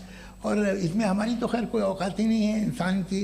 एक छोटे से ज़र्रे पे हम 50-60 साल की उम्र रखते हैं, जो करोड़ों अरबों साल की कायनात है उसमें, और पैदा भी नहायत ही बेहुदा वजह से हुए थे। तो इसमें ये सोचना कि इसकी वजूहात और ये क्यों है, ये डिपेंडेंट है, ये हम देख रहे हैं, क्या मालूम। आप सोचिए कि ये जो फैल रही है कायनात, ये कहाँ फैल रही है, ये कहाँ जा रही है, और ये फैल क्यों रही है? अरे बना ली थी तुमने, रुको भैया, हाँ काफ़ी है। ये फैल क्यों रही है? ये और कौन सी कायनात जिसे मैं दूरबीन से देखता हूँ तो 2 बिलियन लाइट ईयर पे है, उससे मेरा कोई वास्ता ही नहीं है। 2 बिलियन ईयर यानी अगर मैं 80,000 माइल्स पर सेकेंड से चलूँ तो 20 करोड़ साल में वहाँ पहुँच जाऊँगा। इसकी ज़रूरत क्या थी? ये दुनिया, ये कायनात तो इंसान अशरफुल मखलूक़ात के लिए बनाई गई ना। तो ये सब ये टर्म समझ में नहीं आया, इसमें कोई ख़ास समझने वाली बात थी भी नहीं। ये जो अल्टीमेट कहा यह जाता है कि ये जो पूरी यूनिवर्स है, ये जो दुनिया है, ये इंसान के लिए बनाई गई। अच्छा, ये सब इंसान के लिए। क्यों साहब, सही है ना? बिल्कुल, लेकिन इसका ये मतलब नहीं कि किसी चीज के पीछे रीजन आपको नहीं पता तो रीजन नहीं है, इसे कहते हैं नहीं, मुझे नहीं पता, लेकिन मेरी जिम्मेदारी नहीं है। वो बिल्कुल सही कहा था उसने, बर्टन रसल ने। आपने उसे मजाक में टाल दिया कि भाई आप एक दावा कर रहे हैं, मैं क्यों कहूं कि ये गलत है दावा? आप प्रूफ कीजिए, मेरे पे जिम्मेदारी ही नहीं है, मैंने थोड़ी कहा है। आप प्रूफ कीजिए कि ये सही है। आप आर्ग्यूमेंट ऑफ कंटिंजेंसी का जवाब ही नहीं दे रहे हैं। पूछना चाहेंगे? आप सवाल पूछना चाहेंगे मुफ्ती साहब से? क्योंकि ये क्रॉस एग्जामिनेशन का दौर है। आप जैसे पहले बोल रहे थे फेथ को लेके कुछ, मैं ये पूछना चाहूँगा कि खुदा ने जो भी रेवल्यूशन किए हैं, एक मज़हब के नहीं बहुत से मज़हबों में किए हैं, अलग अलग रेवल्यूशन है। कहीं कुछ एक बातें हैं, कॉन्ट्रडिक्शन भी है आपस में, कहीं कुछ आप कर सकते हैं, कहीं कुछ नहीं कर सकते। ऐसा नहीं है कि सबकी कोड ऑफ मॉरल एक है। तो ये किस्सा क्या है? अब आप ये देखिए कि मुझे कभी कभी लगता है कि जो फुटबॉल फाइनल होता है, लाखों लोग होते हैं, फिर वो टीवी कवर कर करोड़ों लोग, अगर उसमें खुदा की एक बूमिंग आवाज़ आ जाती, मैं गॉड हूँ, तो सारे लोग अभी सुन लेते और टीवी पे भी सुन लेते, किस्सा ख़त्म होता। ये इतनी राजदारी क्या है कि तुम सामने कुछ तो सबूत दे दो हमें सॉलिड। ये कह रहे साहब ये यूनिवर्स कैसे बनी, इससे मसला क्या हल होगा? मैं पूछूंगा आपसे खुदा कैसे बना? क्यों नहीं पूछूंगा कैसे बना? बल्कि वो तो कायनात से कहीं ज़्यादा इंटेलिजेंट है, कायनात से कहीं ज़्यादा कॉम्प्लेक्स। जी वो हमेशा से है, आप कहेंगे मैं मान लूँगा। अच्छा, दोयम वो कादिर मुतलक, यानी कादिर मुतलक का मतलब ओमनीपोटेंट, वो जो चाहे कर सकता है। आपको नौकरी दिलवा सकता है, आपकी अच्छी जगह शादी करवा सकता है, आपके पड़ोसी आपका मुकदमा हरवा सकता है, आपको जिता सकता है, सब काम करता है। थोड़ा सा माइक क्लोज जी। वो इस दुनिया को चला कैसे रहा है, ये दुनिया कैसे चल रही है, आपको इस पर हैरत नहीं होती? या क़यामत के बाद कभी एक जस्टिस होगा, जब ये बच्चा मर चुका होगा जिसकी धज्जियाँ उड़ गई बम से, इसको इंसाफ मिलेगा तब? अच्छा, अब जवाब दूं? हाँ दीजिए। मैं वही इसीलिए आप ही तरफ। सबसे पहले आपने रेवलेशन और स्क्रिप्चर्स की बात की, इस पे मैं बात कर सकता हूं लेकिन आज नहीं करूंगा चूंकि वक्त कम है, कभी और इस पे डिस्कस करेंगे। मैं तैयार हूं उस पे भी बात करने के लिए। ये क्योंकि अभी हमारा से topic- राउंड 2 की भूमिका तय हो रही है। डज गॉड एग्जिस्ट राउंड 2 जी। चूंकि आज गॉड के एग्जिस्टेंस पे बात है तो मैं उसी के रिलेटेड जो है आपके सवालात को एंटरटेन भी करूंगा और मैं भी पूछूंगा। आपने कहा कि आपने साबित ही नहीं किया, जबकि आर्ग्यूमेंट ऑफ कॉन्टिजेंसी बुनियादी आर्ग्यूमेंट है। आप मुझे कॉन्टिजेंसी का मतलब बताइए, आपका मतलब क्या contingency?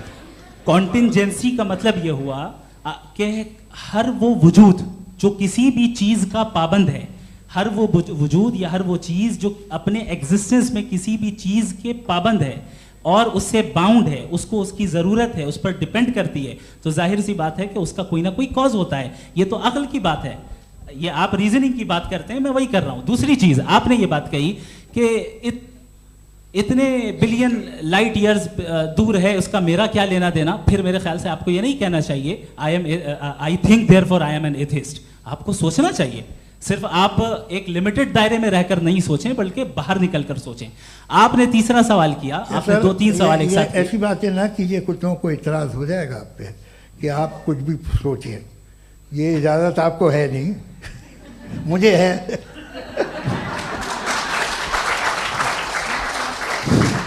Ji.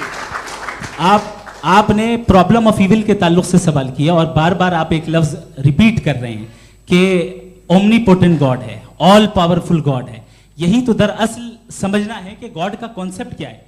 Problem of evil जो है, प्रॉब्लम ऑफ इविल दर हकीकत 2 असम्पशंस पर कायम है। अगर आप इन 2 असम्पशंस को समझ जाएं तो ये प्रॉब्लम नहीं रहेगी, आर्ग्यूमेंट आपको समझ में आ जाएगी कि ये कोलैप्स कर जाता है। पॉइंट नंबर 1, यानी जो आपका सबसे पहला फॉल्स असम्पशन है कि गॉड मर्सीफुल है, ओमनीपोटेंट है, दुनिया में जुल्म हो रहा है। लेकिन आपको यह समझना चाहिए कि हमारे वर्ल्ड व्यू के मुताबिक गॉड सिर्फ ओमनीपोटेंट और सिर्फ मर्सीफुल नहीं है, बल्कि वो ऑल वाइज भी है और वो ऑल नोइंग भी है। उसके हर काम के पीछे हिकमत और विजडम है। ये कोई जरूरी नहीं है कि वो हिकमत और विजडम आपको समझ में आए या मुझे समझ में आए। अगर आप जो समझ रहे हैं उसके मुताबिक आप फैसला कर रहे हैं, ये लिमिटेड पर्सपेक्टिव से आर्ग्यूमेंट है। और इस चीज को हम अपनी दुनिया में, अपने लाइफ में, डेली लाइफ में इस प्रिंसिपल को एक्सेप्ट करते हैं। हम जब किसी डॉक्टर के पास जाते हैं, डॉक्टर के पास जाकर वो अगर उसने हमें कोई दवाई दी है तो हम ये तो नहीं कहते कि जब तक आपके पास जितना नॉलेज और जितना विजडम नहीं है, आपने क्यों ये दवाई दी है, तब तक हम इस चीज को एक्सेप्ट नहीं करेंगे। नहीं कहते, हम उसकी अथॉरिटी को तस्लीम करते हैं। क्यों? क्योंकि उसकी हम जानते हैं कि वो नॉलेजेबल है, वो विजडम वाला है, हमसे ज्यादा नॉलेज और हमसे ज्यादा विजडम है। बताएं सर। नहीं, डॉक्टर में और खुदा में बड़ा डिफरेंस है। डॉक्टर पढ़ा लिखा होता है एक, तो मैं उसकी बात सुनूंगा। दोयम ये नहीं, कुछ जवाब तो ये भी नहीं है सर। प्लीज आप अगर सब ऑडियंस से बोलने लगेंगे तो फिर मतलब नहीं सिविलाइज्ड बहस का। मतलब आप ये कहें कि चूंकि आप डॉक्टर पे बिलीव करते हैं इसलिए खुदा पे बिलीव किए, क्या ये मिसाल आपको समझाने के लिए आर्गुमेंट है, इस पे आपको एतराज नहीं है। तो सिंपल बात ये है कि मैं अगर ये यकीन कर लूँ कि एक ओमनीपोटेंट, उसकी मसलहत है, ये जो बच्चे मर रहे हैं ये मसलहत है उसकी, मुझे नहीं चाहिए थी मसलहत। उसकी मसलहत नहीं, यही तो समझना है, मतलब एक्सपीरियंस। अच्छा, इस आपने अभी मेरी बात पूरी सुनी नहीं। मैंने कहा आपका पूरा आर्ग्यूमेंट 2 फॉल्स असम्पशंस पर है। एक फॉल्स असम्पशन मैंने बता दिया, दूसरा फॉल्स असम्पशन ये है कि इस दुनिया में इविल के होने का कोई गुड रीजन नहीं है, जबकि हमारे पास बाज रीजंस मौजूद हैं, हमारे पास बाज वजूहात मौजूद हैं। अगर इस दुनिया में इविल ना हो तो आप गुड को डिफाइन कैसे करेंगे? अगर जुल्म ना हो आप इंसाफ को समझेंगे कैसे? अगर तारीकी ना हो तो आप लाइट को समझेंगे कैसे? बहुत अच्छे। अभी और सुन लें, अभी और बाकी है। ये तो बात बहुत पसंद आई साहब मुझे कि जब तक रेप ना हो तब तक औरतों की इज्जत का ख्याल आपने मेरा जवाब पूरा सुना ही नहीं। जब तक के बच्चों का कत्ल ना किया जाए तब तक आपको बच्चों की मासूमियत की इज्जत। आपने पूरा जवाब सुना ही नहीं। क्या बात है, क्या आपने नुक्ता निकाला? आपने पूरा जवाब सुना ही नहीं। आप सुन लें, मेरी बात सुन लें। ये मैंने आपको एक चीज बताई। दूसरी चीज, इस दुनिया में हम आए हैं टेस्ट के लिए, हमारा टेस्ट हो रहा है और हर इंसान का अलग अलग अंदाज में टेस्ट होता है।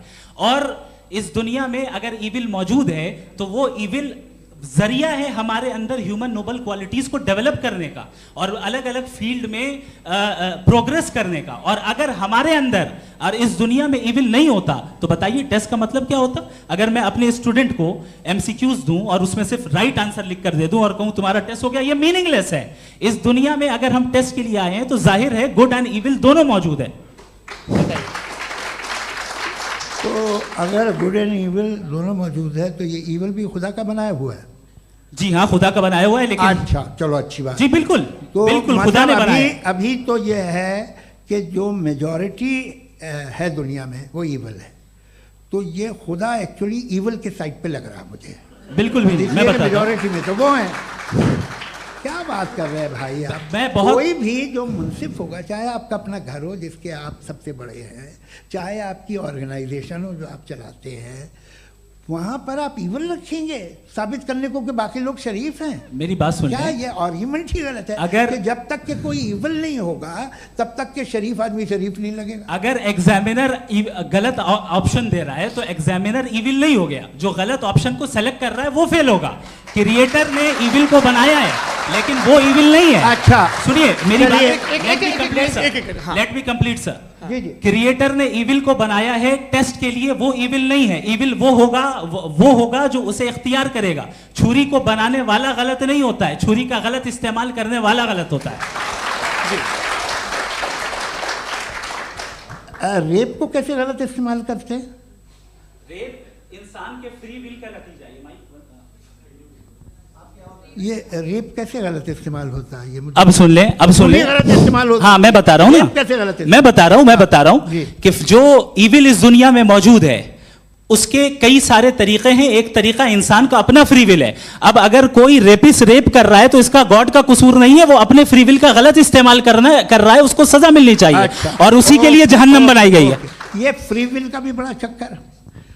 आप जब कोई बुरा काम करते हैं या कोई बुराई होती है तो ये कहा जाता है कि ये फ्री विल है। 7 billion free wills are moving on this planet. 7 billion free will. और एक आदमी अपनी फ्री विल से मुझे कत्ल कर दे तो मैं खुदा की मर्जी से मरा हूँ कि इसकी फ्री विल की वजह से? मेरी मौत खुदा के हाथ है या ये फ्री विल वाले के हाथ है? खुदा ने फ्री विल का निजाम बनाया है और उस निजाम का गलत इस्तेमाल करके कोई आपको मार रहा है, इस्तेमाल करके मेरा कत्ल कर देता है। अब मेरी मौत का जिम्मेदार कौन है? वो इंसान जिम्मेदार है। वो इंसान जी। तो ये कहना कि और उसको सजा मिलेगी। तो अब आप आगे चलिए कि ये तय करना कि अल्लाह ही या अल्लाह ने खुदा ही जिंदगी देता है, खुदा ही मौत देता है, ये गलत है। बिल्कुल गलत नहीं है। हाँ, नहीं, निजाम उसी ने बनाया फ्री विल का, निजाम मौत और हयात का उसी ने बनाया। You are contradicting yourself. अभी आपने कहा कि एक आदमी ने फ्री विल से आपको मार दिया, इसमें उसे फ्री विल दी गई थी, उसने गलत इस्तेमाल किया। 7 billion free wills are moving on this planet और आप चाह रहे हैं कि मैं सिर्फ खुदा का ध्यान करूं। ये 7 बिलियन फ्री विल्स को मुझे लुक आफ्टर करना पड़ेगा कि नहीं? ये तो तबाहियां कर रही हैं और तबाहियां ज़्यादा हो रही हैं। बिल्कुल। तो अगर आप बताएं अगर खुदा नहीं है फॉर एग्जाम्पल, तो आप इविल को कैसे डिसाइड करेंगे? यानी how can you define evil objectively without God? देखिए, दुनिया में 2 तरह के जानवर हैं। एक जो अकेले रहते हैं जंगल में और एक जो ग्रुप्स में रहते हैं।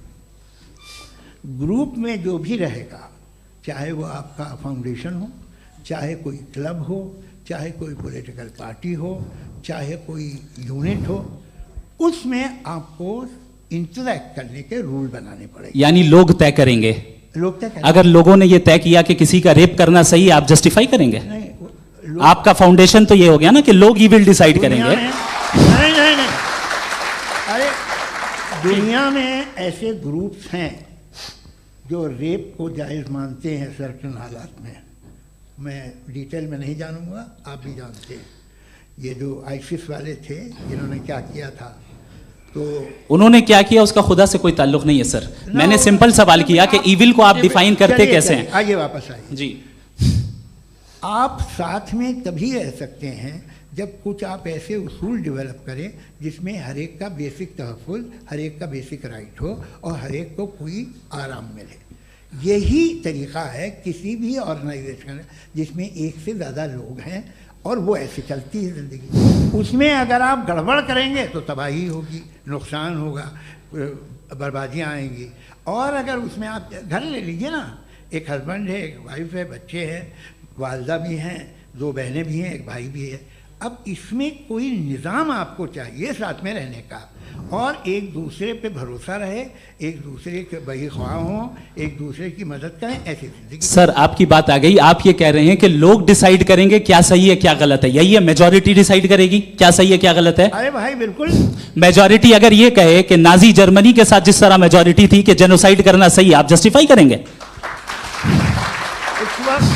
उस वक्त आपका ये सवाल सिर्फ उसके बाद क्लोजिंग। हाँ, उस वक्त प्लेनेट पे जो लोग थे, उनमें कितने लोग हिटलर को सही समझते? अच्छा, प्लेनेट की मेजॉरिटी तय करेगी, सोसाइटी की नहीं। प्लेनेट की मेजॉरिटी गॉड के एग्जिस्टेंस को सही मानती है, आप क्यों नहीं मानते?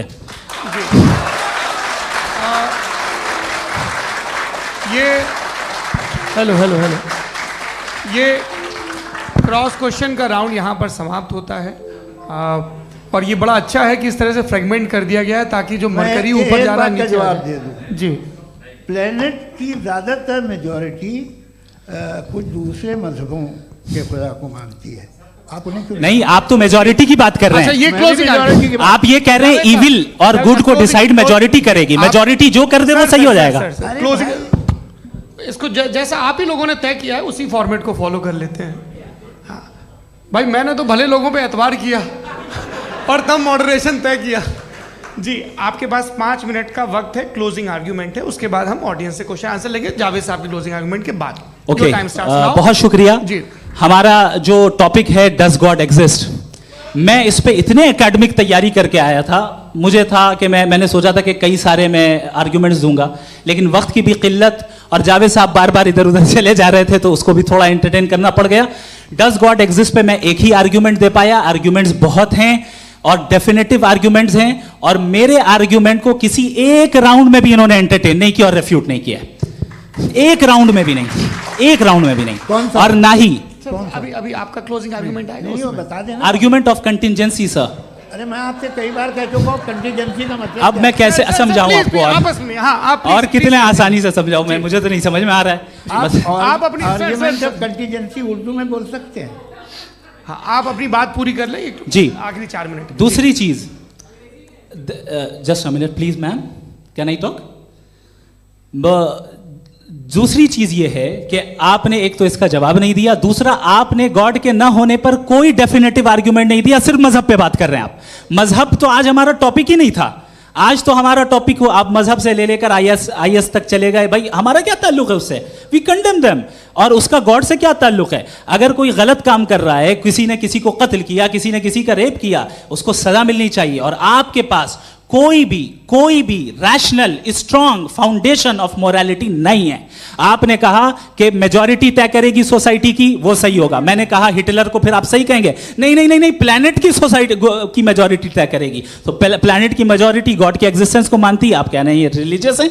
तो यानी आपके पास कोई स्ट्रॉन्ग फाउंडेशन नहीं है ऑब्जेक्टिव मोरालिटी का। ऑब्जेक्टिव मोरालिटी का अगर कोई फाउंडेशन है तो वो सिर्फ गॉड है, गॉड है, गॉड है। थैंक यू जी।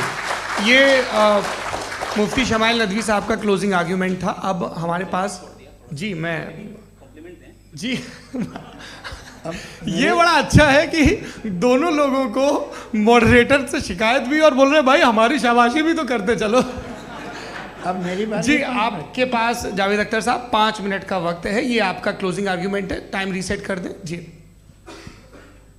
देखिए, बहुत सारी बातें हैं। गॉड का डेफिनेशन दुनिया के किसी भी रिलीजन में है कि वो ओमनीपोटेंट है, ओमनीप्रेजेंट है, he is just, he is kind, he loves you and so on. मैं जब दुनिया देखता हूँ तो मुझे कोई ऐसा सुप्रीम पावर यहाँ दिखाई नहीं देती है जो इंसान की बहबूदी के लिए कुछ कर रही हो, कमज़ोर को बचा रही हो, मदद कर रही हो, जालिम को पीछे हटा रही हो। मैं नहीं देखा, तारीख़ में नहीं। एक तो अगर है और ये देख रहा है तमाशा, तो उसका होना न होना बराबर है। दोयम ये कि ये जो है, जब आप ये कहते हैं कि कायनात जिसकी कंटीजेंसी है, मैं देखिए वो लफ्ज़ इस्तेमाल किया मैं, तो ये कैसे हो सकती है भाई? और फ़ौरन आप सरेंडर कर देते हैं कि जाहिर है कि इसका बनाने वाला तो इससे 10,000 गुना ज़्यादा कॉम्प्लिकेटेड होगा। उस पर आपके होने पे कोई इतराज़ नहीं है। उसे वो टाइमलेस है, वो पहले से था, टाइम तो बहुत बाद में आया, ये सब आप मानने को तैयार है, जिसका आपके पास कोई सबूत नहीं, आपके पास कोई रीज़न नहीं है। आपकी तारीख क्या है मज़हबों की? बिलीफ की, जो खुदाओं का बिलीफ है, ये कॉन्स्टेंटली गलत साबित होता रहा है। मतलब आप कहें कि अरिस्टोटल के ज़माने में तो सब जाहिल थे, वो भी इतने ही यकीन से खुदा पे यकीन रखते थे, जो अब नहीं रहा, ये भी नहीं रहेगा। आप लिख लीजिए, और इसके आसार आपको दुनिया में दिखाई देना शुरू हो चुके हैं। ये बहस क्या आज से 100 साल पहले इस तरह हो सकती थी? यहाँ तक तो आपको हम ले आए हैं। तो सर अरे इनको मदद की ज़रूरत नहीं भाई, ये सेल्फ सफिशिएंट आदमी है, आप क्यों इनकी मदद कर रहे हैं? Sir please. तो ये जो है तमाम बातें अपनी जगह हैं। ये एक पैकेज है, आप अकेले, कोई आदमी ऐसा नहीं जो सिर्फ गॉड को मानता हो, उसके साथ बहुत पैराफर्नेलिया आता है, अलग अलग पैराफर्नेलियाज आते हैं। They have always created chaos in the society. मैं तो आपको सीधा ऑफर देता हूँ कि दुनिया में 10 इम्पॉर्टेंट बिलीव्स हैं। आप 1 मानते हैं, 9 नहीं मानते, 9 में आप एथीस्ट हैं, 9 को आप बिल्कुल रीजनेबली मेरी तरह देखते हैं। तो 90 मजहबी आदमी भी 90% एथीस्ट है, वो दूसरे खुदा नहीं मानता, एक खुदा मानता है अपना वाला, बाकियों को कहता है गलत है। अगर आप मानना ही बंद कर दें तो आपका 10% चांस है कि आप सही हैं और 90% चांस है कि आप गलत हैं। मेरा मशवरा है, आप मानना छोड़ दिए तो 50% चांस होगा कि आप सही हैं और 50% चांस होगा, 40% आप गेन करेंगे बाय बिकमिंग एथीस्ट।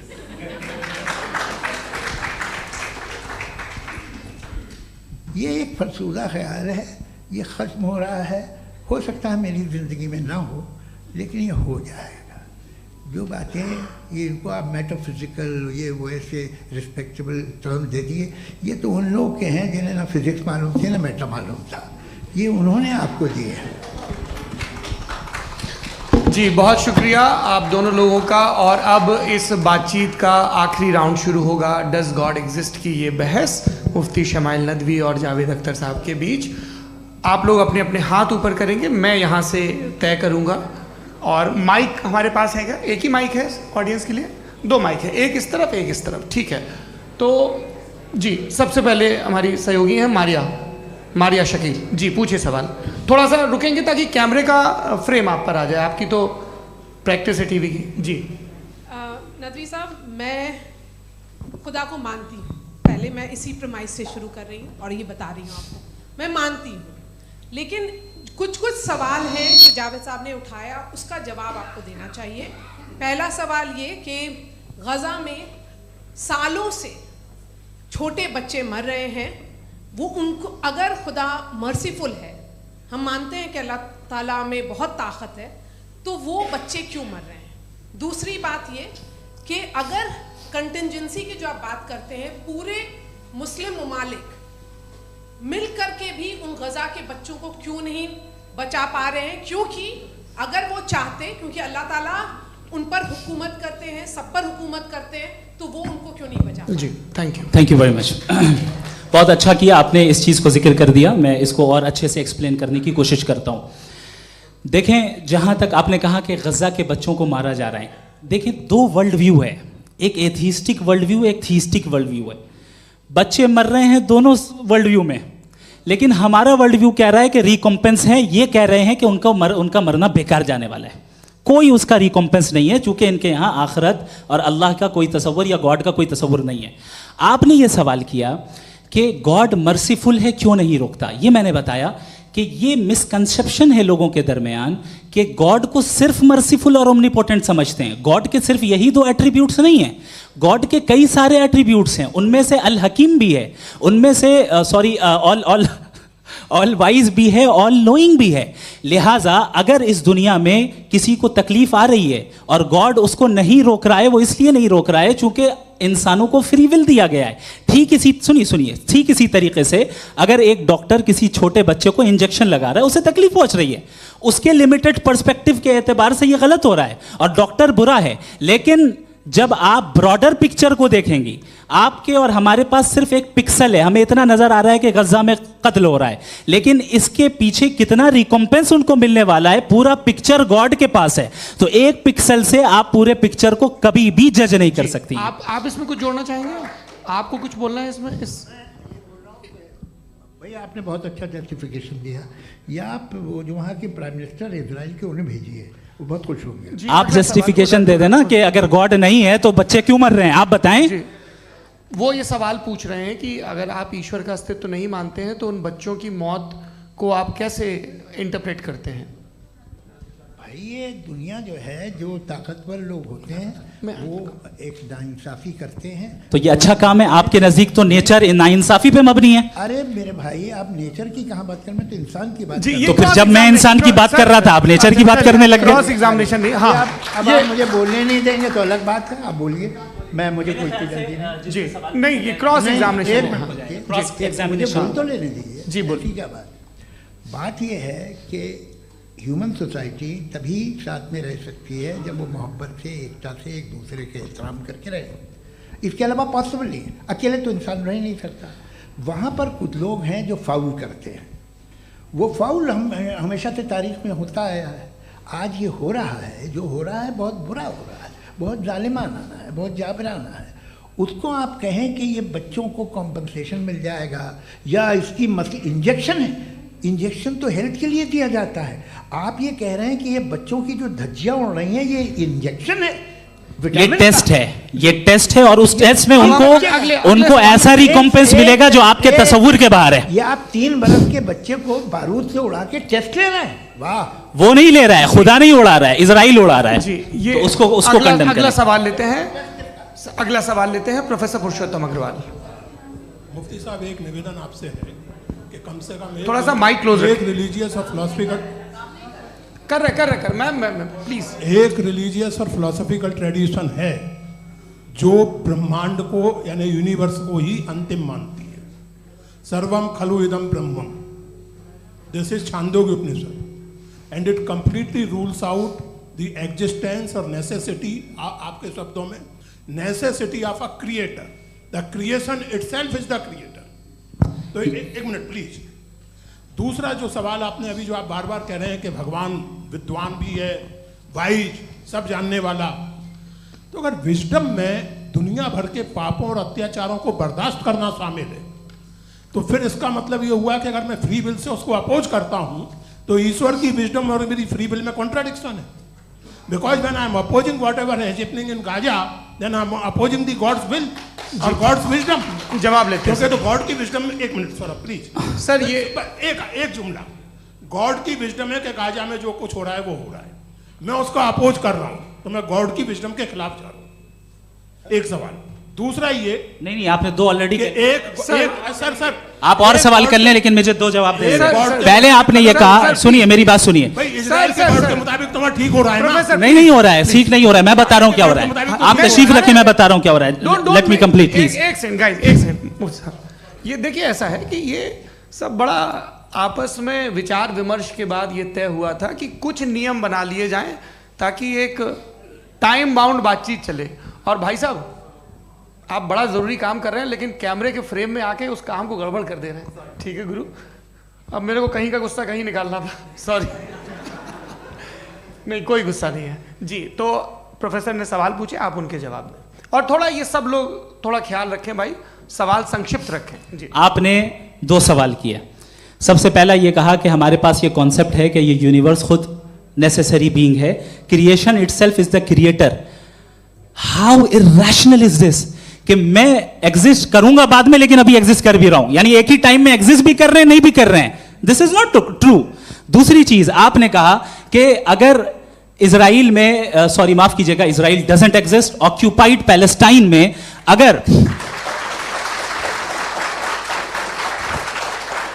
अगर ऑक्यूपाइड पैलेस्टाइन में बच्चों को मारा जा रहा है फ्री विल की वजह से और गॉड नहीं रोक रहा, ये कॉन्ट्रडिक्शन है। ये बताइए कि एक एग्जाम में एक बच्चा गलत आंसर लिख रहा है, सुनिए, एग्जामिनर चाहे तो रोक सकता है, क्यों नहीं रोक रहा है? फ्री विल दिया गया है टेस्ट के लिए, अकाउंटेबिलिटी के लिए। अगर फ्री विल नहीं होता तो आप कहते हैं हमें रोबोट बना दिया गया।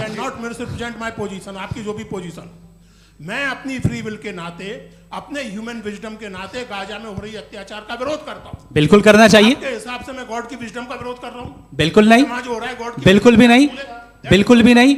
उसका वहां पर गाजा में कत्ल होना ये इंसानों के गलत इस्तेमाल का नतीजा है, फ्री विल के इस्तेमाल का नतीजा है। गॉड इसका हुक्म नहीं देता, उससे रोकता है। यही तो मसला है ना, आपके लिए कॉन्सेप्ट क्लियर नहीं नहीं भाई, आपने तो बताया था इंजेक्शन लगाने से बच्चे को तकलीफ होती है, ये इंजेक्शन लगा। सर आप ऐसे रेटोरिक स्टेटमेंट दे तब तो कोई मसला नहीं, आपने समझते बोला कि रहेंगे। Injection this is a rhetoric statement, this is not a logical argument sir. I am sorry, I am sorry. आखिरी 30 मिनट बड़े मुश्किल होने वाले हैं। जी मुफ्ती साहब आगे बैठे हैं, इनको माइक दीजिए।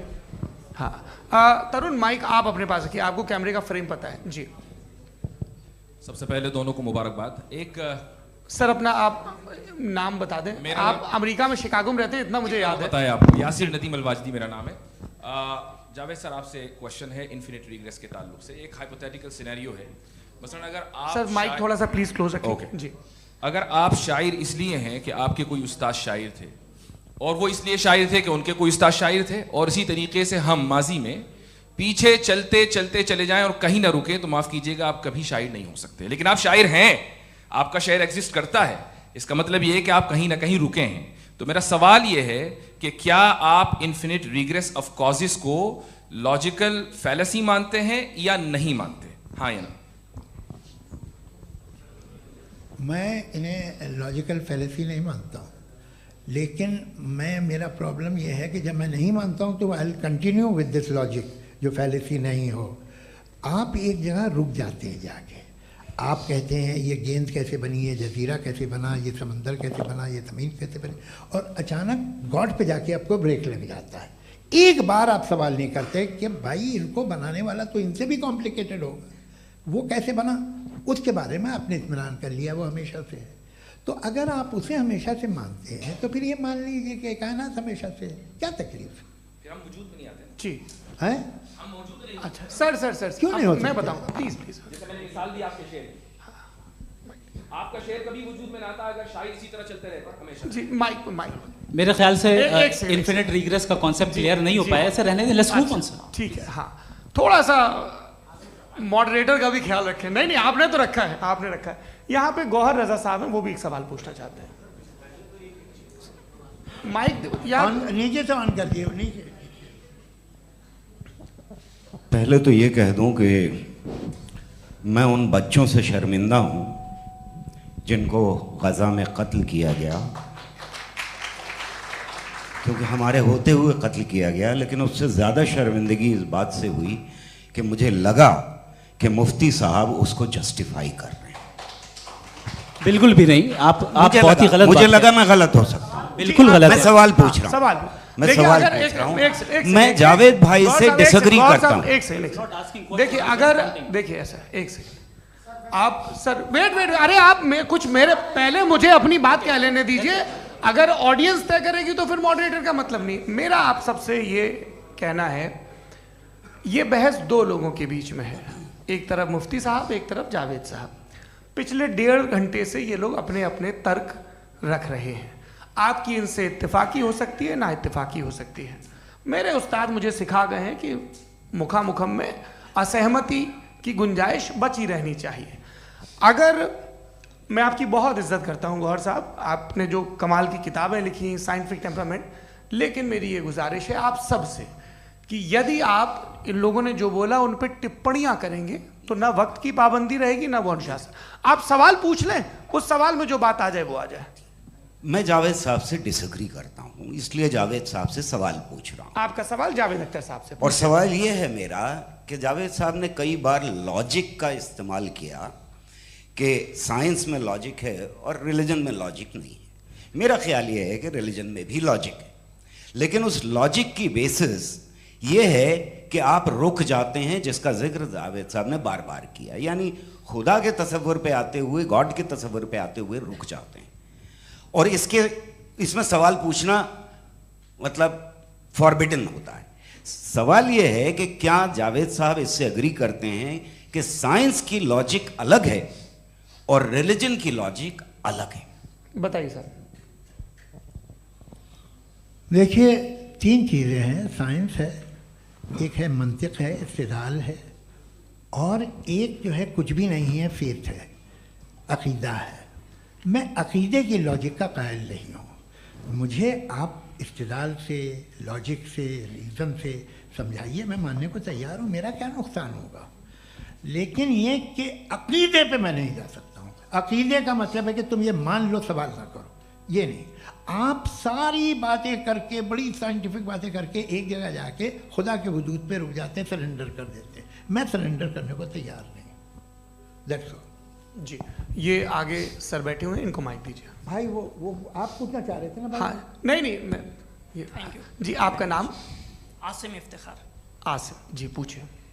सर, जावेद सर से सवाल है कि आपने अपने माइक थोड़ा करीब है। अपने क्लोजिंग स्टेटमेंट में ये बात कही थी कि मज़हब का जो फ्यूचर है वो ज़्यादा दिन नहीं जाने वाला है, लेकिन मैं देख पा रहा हूँ कि जो ऑक्सफोर्ड यूनिवर्सिटी की एक स्टडी है 2011 में हुई है, जिसके 50 एकेडमिशियंस ने इसको अंजाम दिया था, उसमें वो ये कहते हैं कि जो फेथ इन गॉड है वो इनबिल्ट है ह्यूमन नेचर के अंदर, जिसको हम कहते हैं फितरत के अंदर शामिल है वो।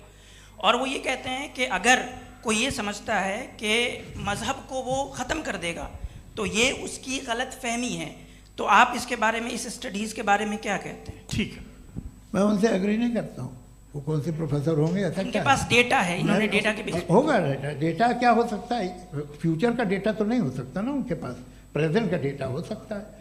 डेटा आपने सुना 100 साल पहले का बाद का डेटा? मैंने तो नहीं सुना आज तक।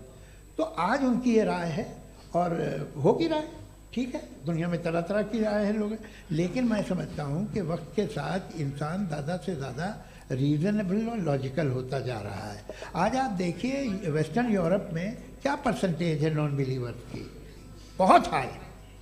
वहाँ चर्च खाली पड़े होते हैं। तो अल्टीमेटली तो इंसान कोई ऐसी बात बहुत अरसे तक नहीं मान सकेगा, चाहे गलत या सही, जो उसे, उसके दिमाग को, उसके जहन को, उसकी लॉजिक को अपील न करे। वो कह रहे हैं तो ऑक्सफोर्ड के होंगे तो कैम्ब्रिज के होंगे, तो मुझे क्या लेना देना। उनका डेटा मुस्तकबिल का नहीं हो सकता है। जी, दीपक, हाँ पूछिए। मैं आऊँगा, अभी पीछे की साइड भी आऊँगा, माइक वहीं भेजूंगा 2-3 साल के लिए। जी जावेद साहब, आपसे सवाल है। नमस्ते। अरे भाई सर, अगर आप ही लोग को तय करना है तो फिर 200 लोग तय कर लें। ये एक साहब नहीं sir, please don't do this sir. Everybody has a right sir, but we can only take selected questions. No sir, ये यंग लोग भी हैं तो इनकी ये अब उतने यंग, भाई आप यंग हैं कि नहीं है? वो कह रहे हैं वो भी यंग हैं साहब, आप उनकी नौजवानी पर दावा उनको ही करने थे। हाँ मुफ्ती साहब, आप यंग, हाँ पूछे। अरे भैया सर, मेरा सवाल ये है, कुछ इनसे भी तो पूछो। जी नहीं, बस आपसे एक सवाल है। जैसे थीस्टों के पास अपने जो ईश्वर को मानते हैं उनके पास अपने सोशल गेट टुगेदर्स हैं। 5 रोज़ आज क्रिसमस आने वाला है, होली है, दिवाली है, ईद है। एथिस्ट क्या ऑफर कर रहे हैं? मतलब मैं इनकी दुकान से बोलूं मैं आना चाहता हूं उस तरफ, पर मैं अट्रैक्ट नहीं हो पा रहा हूं। मैं सोशल गेट टुगेदर्स क्या है आपके पास? वो ये कह रहे हैं कि जो धार्मिक लोग हैं, अलग अलग धर्म के लोग, उनके उत्सव त्योहार, कांग्रेगेशन बहुत हैं। अब आपको मैं एक सुनाता हूँ, यहाँ हिस्टोरियन भी बैठे हैं। मृदुला जी, आप बताइएगा सही है क्या? ये एक कॉन्स्टेंटाइन, एक ग्रीक रोमन बादशाह था जो क्रिश्चियनिटी आने के 400 साल बाद उसने डिसाइड किया कि मैं क्रिश्चियन हो जाऊंगा, मेरी पूरी स्टेट कैंसिल हो जाएगी। उस ज़माने में ऐसे ही होता था, राजा जो धर्म इख्तियार करता था वो जनता भी कर लेती थी। इसलिए कि वो हो गया था बैंकरप्ट, और उसे जो मेडिटेरियन कोस्ट के रिच क्रिश्चियन वो थे मर्चेंट, उससे पैसा चाहिए था। तो उसने कहा यार क्रिश्चियन हो जाओ। तो उसने अपने वजीर से कहा कि भाई ये हिस्ट्री है कि अब हम लोग क्रिश्चियन हो जाते हैं। कहते सर हो जाएंगे, कोई प्रॉब्लम नहीं है, लेकिन एक प्रॉब्लम ये है कि 17 दिसंबर से 25 दिसंबर तक जो पेगन फेस्टिवल होता, जो पेगन जो फेस्टिवल होता है वो बंद हो जाएगा, इसलिए कि हम क्रिश्चियन हो गए तो होगा नहीं। तो वो बच्चों को बहुत बुरा लगेगा, पब्लिक को बहुत इन्जॉय करते हैं, ख़ासतौर से 25 को मेन डे। उसने कहा हाँ ये तो सही कह रहे हो। ये जीसस क्राइस्ट की पैदाइश कब थी? कहते साहब वो अप्रैल में थी। नहीं, कट करो, वो 25 दिसंबर को है। यह हकीकत है जी। और 400 साल बाद क्रिश्चियनिटी के अप्रैल से दिसंबर ले आए, और इसलिए कि यहाँ पेगन फेस्टिवल होता था। अब मनाते हैं आप आराम से। ये जो सारे फेस्टिवल हैं ये रिलीजन से, हर एक को एक इंटरटेनमेंट डिपार्टमेंट चाहिए होता है अपनी कंपनी चलाने के लिए। तो ये रिलीजन ने, ये सेकुलर त्यौहार थे जिन्हें रिलीजन्स ने ले लिया है। ये मौसम के थे, फसलों के थे, किसानों के थे, उसको आपने लेकर रिलीजियस रंग दे दिया। ये कोई रिलीजन से थोड़ी आए आप। अच्छा हमें देखिए, हम तो मुल्द हैं, हम ईद मनाते हैं, हम दिवाली मनाते हैं, हम होली मनाते हैं, हम क्रिसमस मनाते हैं। बम्बई की फिल्म इंडस्ट्री की सबसे बड़ी होली हमारे घर में होती है, सबसे बड़ी ईद हमारे घर में होती है। वो हमारे सोशल वो है, हमारा हेरिटेज है। ऐसा थोड़ी है कि we will throw the baby along with the water. ये तो अच्छी चीज़ है, इन्हें रखो, जो बेकार है फेंक दो। जी हाँ, हेलो जी, मेरा सवाल नादवी जी से है। जैसा कि आपने बोला कि गॉड टाइम के भी परे हैं और गॉड इतनी कॉम्प्लेक्स चीज़ है कि उसे ह्यूमन माइंड समझ नहीं सकता, और गॉड ने अर्थ पे फ्री विल भी दे दी है, तो आप अपना वक्त ज़ाया क्यों कर रहे हैं गॉड के बारे में बात करके? अपन को तो बात करनी चाहिए कि सोसाइटी को बेहतर कैसे करें। जी, मैं गॉड वही बताता है सोसाइटी को कैसे बेहतर करे। अभी मैं आपका जवाब देता हूँ। आपने कहा कि टाइम पे वो एग्जिस्ट नहीं करता, सो नहीं, मेरा सवाल ये है कि जैसा आपने बोला कि गॉड बहुत ही कॉम्प्लेक्स चीज है। मैंने कहा ही नहीं कि कॉम्प्लेक्स है, तो आपके अल्फाज हैं। कॉम्प्लेक्स का लफ्ज गॉड के लिए सुइटेबल नहीं है। क्यों? क्योंकि कॉम्प्लेक्स वो चीजें होती हैं जो ऑब्जेक्ट हो। God is not an object जिसको आप इंस्ट्रूमेंट के जरिए लेबोरेटरी में जाके टेस्ट करें, oh it's very complex. No, वो कोई कार का इंजन नहीं है। वो फिलोसॉफिकली नेसेसरी बीइंग ऐसी बीइंग है जो सिंपल बीइंग है। हाँ, आप उसको मुकम्मल तौर पे उसकी तमाम हिकमतों को जान ले और हर चीज को जान ले, ये पॉसिबल नहीं है, क्योंकि वो ऑल वाइज है, आप ऑल वाइज नहीं है, और वो खुदा है, वो आपको सारी चीजें बता दे, ये जरूरी नहीं। मेरा सवाल ये नहीं था, मेरा सवाल ये था कि जब गॉड इतना परे है इस दुनिया से कि उसने अर्थ पे फ्री विल भी दी है, हम सब ह्यूमंस की फ्री विल है, और जो सोसाइटी में हो रहा है वो अपन लोग डिसाइड करेंगे, तो अपन लोग डिसाइड नहीं करेंगे ना, अपन लोग डिसाइड नहीं करेंगे। गॉड जो है, गॉड ने वो उसकी जात, उसकी एग्जिस्टेंस टाइम एंड स्पेस से परे है, लेकिन वो हमारा टेस्ट ले रहा है और उसी गॉड ने हमें बताया कि तुम्हें क्या करना है क्या नहीं करना है, तो जाहिर है उस गॉड की बात सुनेंगे ना हम। जी, वो पीछे एक चश्मा लगाया जो मैम खड़ी हैं, उनको दीजिए। हाँ, आप जी जी बिल्कुल आएंगे। देखिए मैं कोशिश कर रहा हूँ सब तरफ जाने की। हाँ, उनको दीजिए माइक। जी, हेलो सर, मैं ओमनी प्रेजेंट नहीं हूँ, टाइम पाबंद हूँ, और जहाँ तक कोशिश कर सकता हूँ करूँगा। जी, अपना नाम बताइए। मेरा नाम उर्सुला है, मैं दिल्ली यूनिवर्सिटी की एक स्टूडेंट हूँ और मैं स्टूडेंट फेडरेशन ऑफ इंडिया से हूँ। मेरा सवाल मुफ्ती जी से है कि इस हॉल के इस कमरे में बैठ के हम लोग रेप की मोरालिटी के बारे में फिलोसफिकली बात तो कर सकते हैं, बट असलियत ये है कि रोज़मर्रा की ज़िंदगी में औरतें रेप के थ्रू गुजरती हैं, और हम लोग सिर्फ नंबर्स पे इस तरह नहीं देख सकते, क्योंकि कितनी औरतें हैं इन कंट्रीज़ में जहाँ पे आप बता रहे हैं कि केसेस कम हैं, जिनका एक्सेस है कि वो जाके केस फाइल कर सकें। कितनी औरतें हैं जो जिनको काम करने की आज़ादी है उन कंट्रीज़ में। यूरोप में ये आज़ादी आ गई, यूरोप में ये रूल्स आ गए, तो हम आज उसके बारे में बात कर पा रहे हैं। जी, जवाब। आपने ये कहा कि कमरे में बंद होकर हम लोग इस पर फिलोसफिकली बात कर सकते हैं, लेकिन हकीकत में क्या हो रहा है, वो ग्राउंड लेवल पे क्या हो रहा है, जो बहुत गलत हो रहा है, और वो सफ़र कर रही हैं। आई अग्री, बहुत गलत हो रहा है, और जो गलत हो रहा है उसको हमें रोकना है। और क्यों रोकना है, वो गलत क्यों है? हमारे पास इसका ऑब्जेक्टिव फाउंडेशन है, इनके पास उसका ऑब्जेक्टिव फाउंडेशन नहीं है। मैं ये कहना चाह रहा हूँ कि जहाँ पे भी जुल्म हो रहा है, जहाँ पे भी औरत पे जुल्म हो रहा है, या उसकी इज्जत लूटी जा रही है, या उसे तकलीफ पहुँचाई जा रही है, और सिर्फ औरत नहीं, किसी इंसान के ऊपर भी जुल्म हो रहा है, तो उसके खिलाफ खड़ा होना, ये मॉरलिटी हमारे पास गॉड के पास से आई है। वरना जावेद साहब तो कह रहे हैं कि जो है मेजॉरिटी डिसाइड करेगी, तो मेजॉरिटी तो कभी भी बदल सकती है। क्या आप हाँ। ये थोड़ी सी आपको गलतफहमी है। मैं अगर मेरे जुमले से ये मदना निकला या मैंने कहा, तो ये जुमला मैं वापस लेता हूँ। ये मेरा मतलब ही नहीं था कि मेजॉरिटी डिसाइड करेगी। मेजॉरिटी डिसाइड करे तो दुनिया में बड़ी, वैसे आपने कहा था ये जुमला। अच्छा, हो सकता है, मैं मान रहा हूँ, बाद में रिकैप कर लेंगे। अरे एक सेकंड, मैं अपनी एक्सप्लेनेशन दे रहा हूँ। मुनासिब बात यह है कि हम सब के सब दिल में जानते हैं कि क्या अच्छा है क्या बुरा है, हमें पता है अच्छी तरह से। जो लोग बुरे काम करते हैं उन्हें भी मालूम अच्छा क्या है। यही तो सवाल था हजरत सर, कि फिर ये मोरालिटी आई कहाँ से? क्रॉस एग्जामिनेशन, हाँ जी, हाँ जी। मोरालिटी साथ रहने की डिजायर से आई। यानी साथ रहकर जो कुछ कह दे, जो कुछ कर दे, वो हो जाएगा? नहीं नहीं, तो आप कायदे से रही कर सकते हैं जब तक लोगों में मोरालिटी हो, वरना क्यास हो जाएगा। ये आपको कैसे पता? जी, हमने देखा ना, जहाँ मोरालिटी का क्यास हो गया, हम देखते हैं। कहाँ पे देखते भाई? हैं? दुनिया में। आप जो ये कह रहे हैं, आप एक कहीं पे अगर गलत हो रहा है इस बहस तो के उसको बाद आप मैं गलत देखिए। आप एपिस्टेमोलॉजी की बात कर रहे हैं, मैं ऑन्टोलॉजी की बात कर रहा हूँ। मैं इस बहस के बाद आप दोनों लोगों को चाय पे होस्ट करूंगा, वहां पे क्रॉस एग्जामिनेशन कर लीजिएगा। अभी ऑडियंस का हक मार रहे हैं आप लोग भाई, सर जस्ट लोग हैं आप लोग। और ये भाई ये हाँ, उधर आएंगे, इनको जी सर आएंगे। अच्छा सर मेरा नाम लईकुर रहमान है और मैं अलीगढ़ मुस्लिम यूनिवर्सिटी का स्टूडेंट हूँ।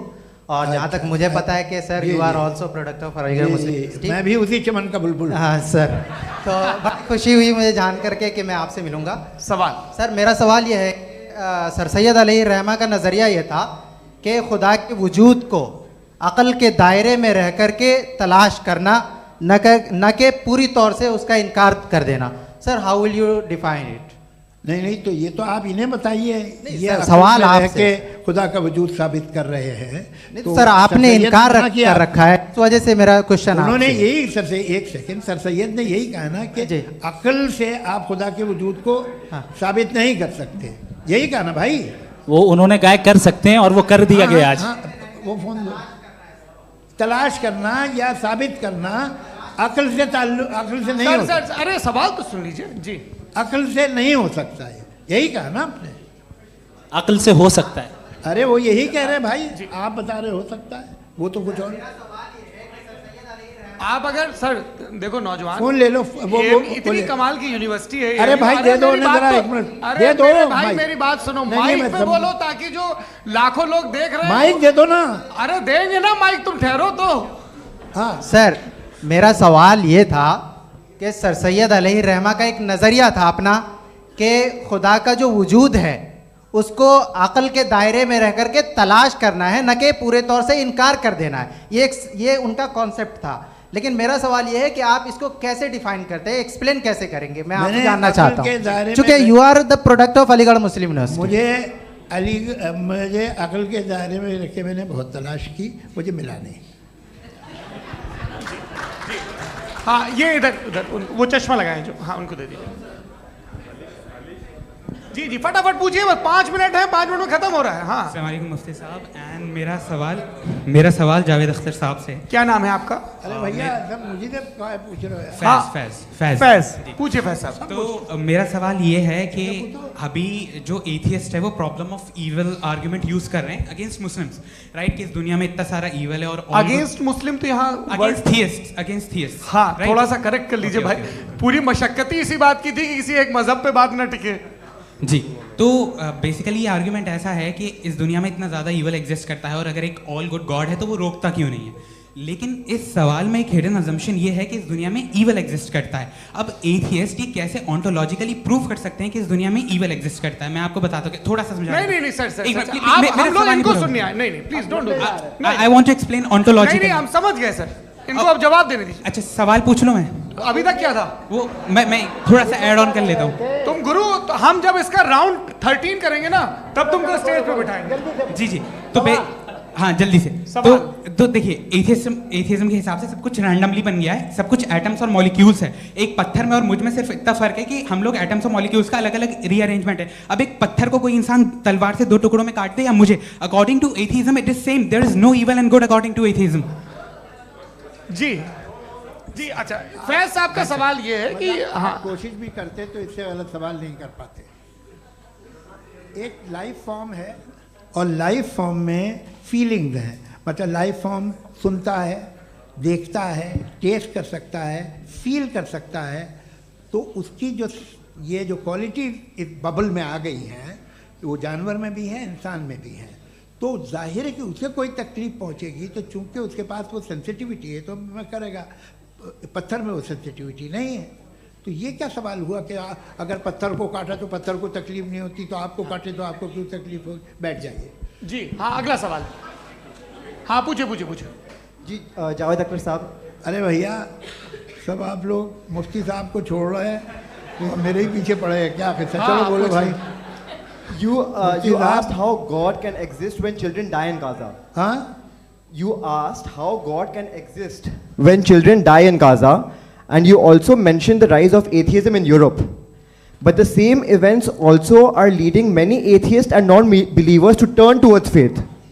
How do you interpret this contradiction, where suffering pushes some away from God, yet brings others closer to belief? देखिए, आपको एक बात बताऊं, दुनिया परफेक्ट तो कहीं भी नहीं है, हर जगह कुछ खामियां हैं। बेटा एक मिनट, मैं आप ही को कहेंगे, देखो वो तो कुछ खामियां, कमज़ोरियां, खराबियां सब जगह है।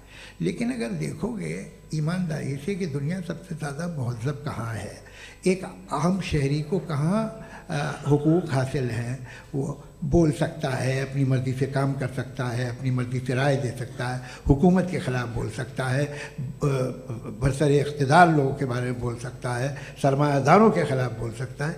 तो आपको ये स्कैंडिनेवियन कंट्रीज़ में मिलेगा, वेस्टर्न यूरोप में मिलेगा। मैं नहीं कह रहा वो परफेक्ट है, बिल्कुल नहीं, वहाँ बहुत ख़राबियाँ भी हैं, परफेक्ट तो कोई। लेकिन जिन जिन मुल्कों में, लैटिन अमेरिका देखो, गल्फ़ देखो, वहाँ पर आपको ये ज़रूर है कि रेप नहीं होते होंगे। रेप की ज़रूरत क्या है भाई? उसको तो ख़रीद लो, घर में रखो, सड़क पर रेप करने की क्या ज़रूरत है? मगर सुनिए सुनिए सुनिए, मगर हकीकत ये है कि वहाँ शख्सी आज़ादी राय देने की, बोलने की नहीं है। जी, ये एक आखिरी सवाल मुफ्ती साहब से। हाँ मैम, इनको माइक दीजिए। शुक्रिया। मेरा नाम मनीषा है, मैं हरियाणा से आई हूँ। मैं मुफ्ती साहब से एक बात पूछना चाहती हूँ। आप बार बार जावेद साहब को कॉन्ट्राडिक्ट तो कर रहे हैं कि आपने ये कहा, लेकिन आप भी अजम्पशंस के बेसिस पे बात कर रहे हैं। आपने खुदा के होने का कौन सा प्रूफ पेश किया है, खुदा की एग्जिस्टेंस का? अब इस सवाल को अलग रहने दीजिए, कौन एथीस्ट है कौन नहीं है। और दूसरी बात जो आपने एक छोटी सी कही थी कि ये फ्री विल का इस्तेमाल करता है इंसान अपनी, लेकिन उस फ्री विल का इस्तेमाल में मतलब खुदा ने ये दे दी सबको ये इजाज़त कि वो कितना घिनौनापन और कितने ज़्यादा ख़राब से ख़राब तरीके इस्तेमाल कर सकते हैं। जवाब सुनते जी। आप फ्री विल को मानती है ना, या अब कहती है कि फ्री विल नहीं है ना? मानती है ना? तो अब आपके पास इसका कोई एक्सप्लेनेशन नहीं है कि अगर एक इंसान उस फ्री विल का इस्तेमाल करके गलत काम कर रहा है और बच के अच्छी ज़िंदगी गुजार के निकल जा रहा है, उसका कोई रिकम्पेंस नहीं है। हमारे वर्ल्ड व्यू में जो इंसान गलत काम कर रहा है उसको भी रिकम्पेंस यानी उसका बुरा बदला मिलना है, और जो सही काम कर रहा है उसको सही बदला मिलना है। लिहाजा जो फ्री विल है वो इस तरीके से है कि एक लिमिटेड टाइम तक खुदा ने मोहलत दी है। ऐसा नहीं कि छूट दे दी, जो करना है करते रहो हमेशा। वक्त आएगा जब एग्जाम का टाइम खत्म होगा तब रिजल्ट आएगा, दौराने एग्जाम जबरदस्ती आपको नहीं बताया जाएगा। अरे भाई एक सेकंड, जी सवाल मुफ्ती साहब से मेरा, मुफ्ती साहब से, रुक जाइए, आपसे फोन, आप इसके बाद आपसे यही रहेंगे। बोलिए। मैं मुफ्ती साहब एक ही सवाल करता हूँ कि अगर जो हो रहा है फ्री विल से हो रहा है और एक दिन बरोज़ क़यामत इंसाफ होगा मैशर में वगैरह वगैरह, तो दुआ क्यों मांगते हैं लोग? दुआ मांगते हैं इसके मतलब है अभी भी उसने ये डिपार्टमेंट रखा है कि मैं रोज़मर्रा की ज़िंदगी में बिल्कुल बिल्कुल ही कैन। तो तुम कैन हो, तुम मुझे नौकरी दिला देते हो, मेरे बेटे को ग्रीन कार्ड दिला देते हो, और 45,000 बच्चे मरते उन्हें रोकते नहीं हो। नहीं तो क्या आप ये कह रहे हैं कि इस दुनिया में जालिमों को कभी पकड़ ही नहीं होती है? अरे जो भी पकड़ होगी वो बच्चे रोते हैं। बिल्कुल, देखिए मैंने अपने ओपनिंग स्टेटमेंट में यही कहा था कि जनाब जावेद साहब सिर्फ इमोशनल आर्गुमेंट देंगे। This is an emotional argument. ये छोटे मोटे इसके पीछे का रीजन मैंने बताया क्या है, इसके पीछे का विजडम क्या है मैंने बताया। मंच से आप लोगों को सज्जनों इसलिए कह रहा हूं ताकि थोड़ा सा आपके कॉन्शियस पे जोर रहे कि आपको ऑर्डर बचा के रखना है। वक्त तय हुआ था, ये वक्त पूरा हुआ, आपने इतने धैर्यपूर्वक सुना, मैं आप सबका बहुत बहुत शुक्रगुजार हूं। यदि इन दोनों विद्वानों की इच्छा होगी तो कभी हम इस बातचीत का राउंड 2, राउंड 3, यही तो देखिए खूबी है इंसान की कि बहस मुबाहसे में वो पड़ा रहता है। आप लोगों ने बड़े धैर्य का परिचय दिया, बहुत बहुत शुक्रिया। इसी के साथ ये बातचीत यहाँ पे समाप्त होती है। मैं एक बात बता दूं, ये सारी बहस हो गई, अब मुफ्ती साहब और बड़े मुफ्ती साहब इन साथ के साथ मैं खाना खाने वाला हूँ।